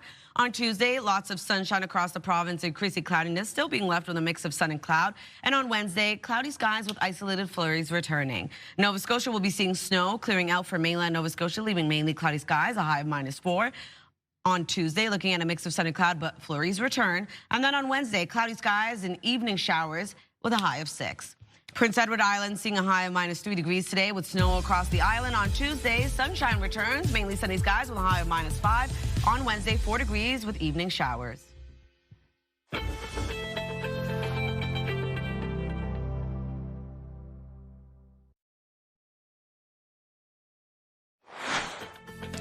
Coming up, are you thinking about planning a holiday trip? Consumer contributor Barry Choi shares why Orlando should be at the top of your list. That's coming up this half hour on Your Morning Atlantic.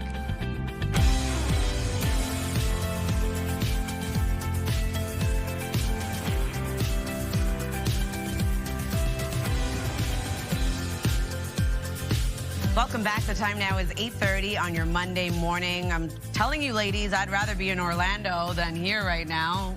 Quite cold. Oh, gosh. I kind of love a good snowfall, though. Yeah. I know. When I'm inside, cozied up, nice and warm. Sure, it's great outside. Not when I have to go. If you have nowhere to go, it's wonderful, yeah. This is true, and it is impacting schools in the region in Nova Scotia and PEI this morning. Also, too, a reminder, our Move Morning Chat question. We've received a few answers. What is your go-to gift if you have a really hard-to-buy-for person on your list? I'm going to be sharing answers later on the show, but we got one particular I think you guys are really going to love. News we can use. Yes. And this weather is also news we can use today, Latavia. Yeah, definitely. So we are still seeing snow for parts of Atlantic Canada. Here's a look at Liverpool. It is a gloomy start to the day and also cold one at that. So keep that in mind when you are heading out. We are seeing colder temperatures right across the board today. And we do still have mixed precipitation for parts of Atlantic Canada as well. So be prepared as you head out on your morning commute. As of right now, -9 degrees in Fredericton, -6 starting off your day in both Charlottetown and Halifax, 0 in Sydney, -16 degrees in Labrador City, and 1 into St. John's, Newfoundland. Then factor in that wind chill, going to feel a lot closer for the Maritime region and also into parts of Newfoundland and Labrador. We do have a special weather statement still in effect for parts of Nova Scotia until this afternoon. We are also seeing a coastal flooding statement in effect for parts of Newfoundland, and then a winter storm warning in effect for parts of Prince Edward Island and Nova Scotia until this evening. We do have a blowing snow advisory, a winter storm warning, and a wind warning for parts of Newfoundland. For Labrador, looking at a blowing snow advisory as well. We do have orange level alerts in effect for parts of Newfoundland, a winter storm warning, and a wind warning as well.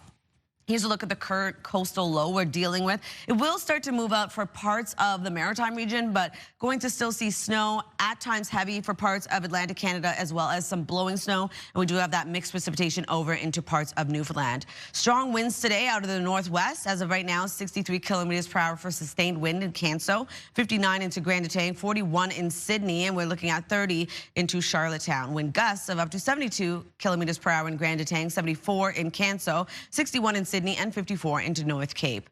We'll take one last look at your long-range forecast just ahead, but first, one last look at your local news with Amanda.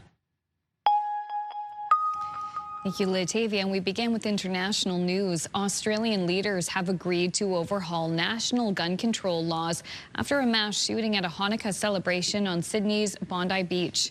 The attack left at least 15 people dead. The changes would include renegotiating the National Firearms Agreement. This agreement virtually banned rapid-fire rifles after the '96 Port Arthur massacre.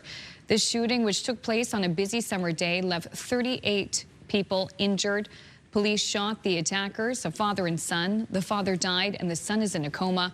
Australia's Prime Minister has proposed new gun restrictions, including limiting ownership and reviewing licenses. Back here in Atlantic Canada, it is a snowy and windy start to the day for many parts of the region. Snowplows are trying to stay ahead of the falling snow, and conditions where the snow has fallen are slippery and snow-covered in some spots. There are some school cancellations and delays in Nova Scotia and PEI today. The detailed list can be found on our website. Ferry crossings between Nova Scotia and PEI, as well as Newfoundland and Cape Breton, canceled today due to weather conditions. As Latavia has mentioned, Environment Canada has issued special weather statements and winter storm warnings for parts of Nova Scotia. PEI and Newfoundland shall have one last look at the full forecast after our next break. RCMP in Nova Scotia have charged a man with second-degree murder following an incident in Beaver Bank on Friday. Emergency officials responded to a report of assault at a home in the 2400 block of Beaver Bank Road around 8 p.m. Friday. Police say they found a man with life-threatening injuries and performed first aid with the HS before the victim was pronounced dead at the scene. Officers located and arrested a man nearby shortly after. 20-year-old Evan Wheaton of Beaver Bank has been charged with second-degree murder. He remains in custody and will appear in Dartmouth Provincial Court later today. RCMP say the victim and accused were known to each other and that the incident is not believed to be random. Finally, a local metal detector hobbyist made a rare discovery recently. He found a coin on a Halifax area beach that dates back 300 years. CTV's Carl Pomeroy did some digging of his own to find out what this treasure could be worth.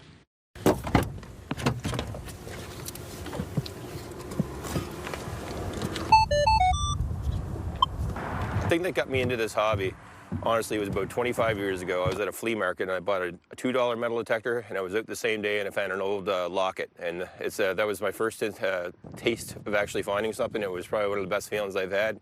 And as they say, you get hooked on it as soon as you kind of get in that little world. You know, you get that, find that one object that is personalized, and you're just like, man, there's some history to this. And all of a sudden, you're out the next day looking for the next thing. So. One of the things that I found was extremely special to me that I never expected would have found was a 1721 Spanish real. And when I came out of the ground, like after 25 years of searching, this is what I've been looking for. So this is the first time I've actually felt the thing that people talk about, that metal detect. You know, you get that buzz that you don't get anywhere else until you found something like that. But I was in awe. When I found this, it was on a rocky beach, and it was one of those places that I thought it was a beep that wasn't gonna be anything special. Pulled it up. I thought it was a piece of metal, but I realized how much history I had in my hand as soon as I seen those symbols on that coin. That coin was actually a Spanish 1 real coin that would have circulated in Canada from the 17 and 1800s. Today, in the condition that we saw it in the picture, would probably be worth somewhere between $50 to $100 maybe. In better condition, without the wear and tear from having been in the sand and the water, we could be looking at several hundred, even up to $1,000.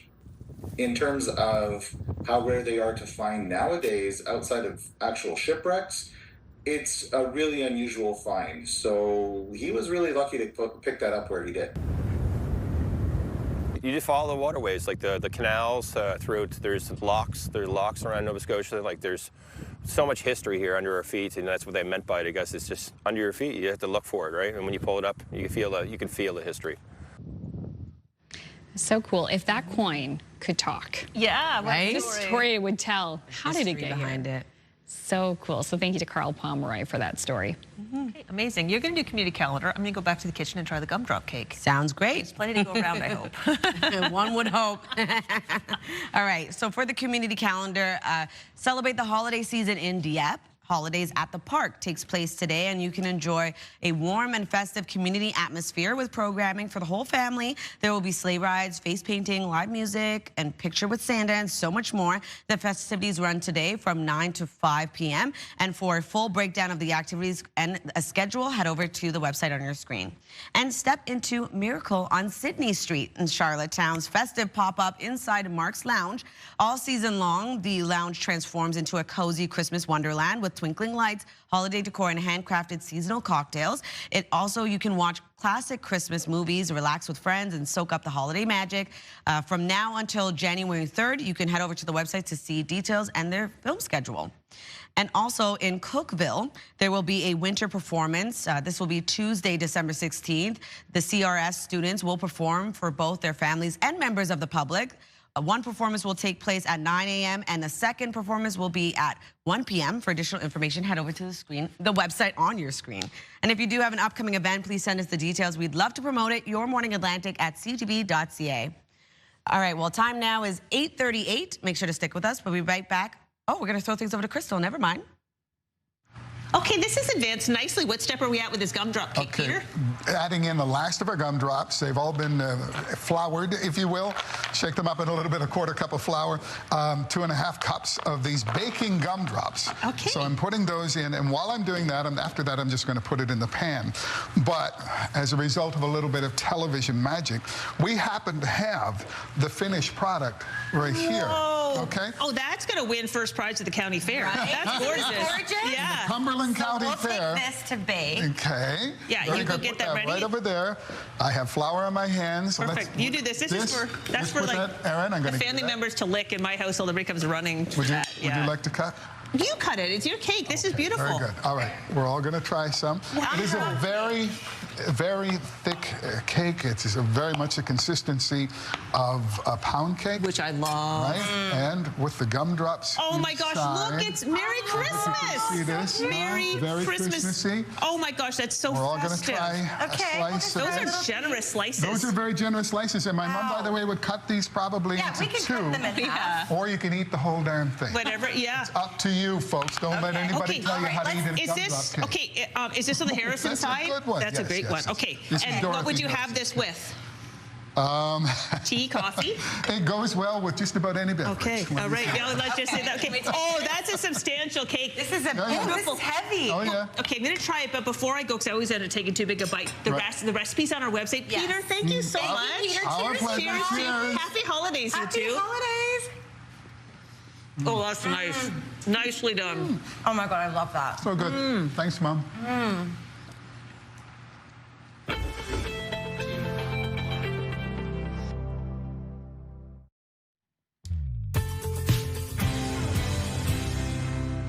Welcome back. The time now is 8:43. We're taking a live look at Wentworth. A beautiful day to head out in that area. Cold, though. Keep that in mind, -5, when we are expecting isolated flurries throughout your day. We are going to see a cold day ahead for much of Atlantic Canada. That's become the norm. Keep that in mind when you are heading out. As of right now, -9 degrees in Fredericton, -6 in Charlottetown and in Halifax, 0 in Sydney, -16 degrees in Labrador City, and 2 degrees into St. John's, Newfoundland. A special weather statement remains in effect for parts of Nova Scotia until this afternoon. Could see around 10 to 15 centimeters of snow accumulation. We do have a coastal flooding statement until Tuesday morning for parts of Newfoundland. And then a winter storm warning in effect for parts of both Prince Edward Island and Nova Scotia until this evening. Could see around 25 to 40 centimeters of additional snow, as well as wind gusts between 70 to 90 kilometers per hour. A blowing snow advisory, a winter storm warning in effect for parts of Newfoundland. Could see around 15 to 35 centimeters of snowfall and wind gusts of up to 110 kilometers per hour with that wind warning. A blowing snow advisory also in effect until tonight for parts of Labrador. Then we have orange level alerts in effect, winter storm warning for until Tuesday morning for parts of Newfoundland. We're looking at around 45 centimeters at its heaviest for snowfall and wind gusts of 130 kilometers per hour with that wind warning as well. Over to our forecast timeline. So we are seeing a bit of clearing for parts of Atlantic Canada.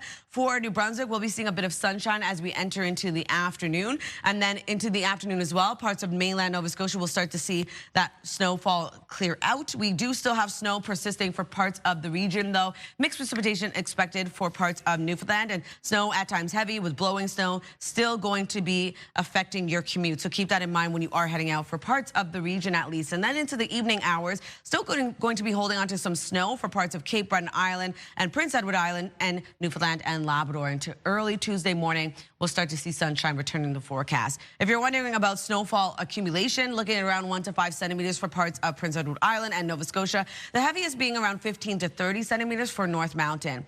Only seeing 1 to 5 centimeters across parts of Labrador, and then for Newfoundland, 15 to 30 centimeters expected at its heaviest. Over to our forecast today for New Brunswick. Flurries start off the day that will clear, leaving sunny breaks into the afternoon. Highs will range from -9 to -6 degrees and wind out of the northwest, 40 gusting to 60.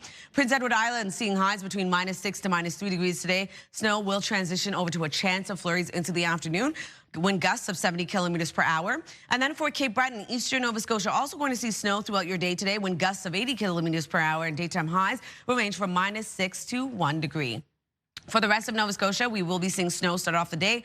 Isolated flurries into the afternoon for the Tri-County area. For mainland Nova Scotia, seeing clearing, leaving mainly cloudy skies. And for Labrador City, looking at a high of -17 degrees today, we are going to see scattered flurries throughout your day. Looking at rain for St. John's, Newfoundland, a high of 8 degrees. Snow and or rain returns into the evening. For Tuesday's forecast, will be still a cold day ahead. Sunshine returns for much of the region. We do have some isolated flurries expected for southwestern region of Nova Scotia, Cape Breton Island, and parts of Newfoundland. Wednesday's forecast, we have snow moving in across Labrador. Sunshine yet again, and temperatures will be warming up for a daytime highs, Crystal. Thanks, Latavia. It's 8:47. We've had numerous stories in the news about Canadians limiting travel to the United States. But despite this trend, Orlando remains a popular destination with people in our region and across the country. Here to tell us more about why Orlando is so popular is our partner and consumer contributor, Barry Choi. Good morning, Barry. Good morning. Good to be back. Love to have you on the show. So let's talk about this. Why is Orlando still a popular destination? You know what? For a lot of Canadians, they decide not to travel to the U.S., and that's perfectly fine. But Orlando feels like it's a little bit isolated, and it's different for many different reasons. Obviously, we're just looking at the weather. A lot of Canadians want to escape it. They want to head down and get some sunshine, which is great in Orlando. On top of that, they want to make memories. You know, some of their kids are younger. They don't want to wait a couple of years before the kids grow up, and maybe they grow out of that princess stage. On top of that, multi-generational travel is a dream for many parents and grandparents. You know, you don't want to wait too long because who knows when health issues could strike. So you want to take advantage while you're still healthy. Okay, yeah, that does look beautiful there. All right, I understand there is a new theme park called Epic Universe. What can you tell us about that? You know what? I love Epic Universe. It's the first new major theme park in Orlando in over 25 years. So obviously it features things such as the newest ride technology. I know it doesn't sound like a big deal, but if you're into theme parks, even if you're not, you can appreciate things. Like right now we're looking at Nintendo World. We're just looking at Harry Potter lands. And there are so many different opportunities to enjoy, whether you're a parent or you're just traveling as an adult on a date, honeymoon, whatever. I would say one tip that you got to know is that if you stay at a Universal property, you actually get in early, so you get early access. That's a tip if you're ever going down. Holy moly, it does look epic. Very epic. Okay, I hear Disney has a special offer for Canadians. Is that true? Disney loves Canadians. There's always a Canadian offer going on right now. If Canadians book 4 days minimum of theme park tickets, you can save some money. In addition, it also applies to hotels. So if you combine the two, there are a couple ways to save. Obviously, they're trying to appeal to Canadians to get down there and enjoy their attractions, such as Animal Kingdom, Magic Kingdom, the Star Wars Universe, Galaxy's Edge, Guardians of the Galaxy. There are so many different rides and attractions. And again, it doesn't matter if you got kids or not. Theme parks are great for everyone these days. Oh yeah, I know lots of adults who go. Okay, what if you're not into theme parks? I know that Orlando has lots of things to appeal to people of all ages that are outside of the theme parks. What stands out for you? I think this is actually the best question because we think of Orlando and it's just theme parks. It is not. I love the neighborhoods. One of my favorites is Winter Park. I went there recently. It's kind of like a lakeside community, and you can actually take boat rides around the canals. They all connect, and it's just this guided history tour. On top of that, you know, whether it's mild to wild, you know, you can enjoy everything that the city has to offer, you know, zip lining. But one thing I want to say more than anything else is if you're going to go to Orlando, enjoy the food. They've got lots of Michelin-starred restaurants. And on top of that, if you go to visitorlando.com, you can book a one-on-one experience guide who can help you plan your trip based on what you're interested in. I love this, Barry. And I've been to the area, and I'll tell you, the birds are epic. The bird watching alone is worth a trip down. You know what? Birds and me don't get along, so I'm glad they get along with you, but I will avoid those birds. I'm good with that. They didn't come close. I just saw them in the sky. But in any case, Barry, appreciate this little chance to travel south for a moment. No problem. Anytime. Happy holidays to you. Happy holidays. It is now 8:50. We'll take a little break and be back to wrap up the show right after this.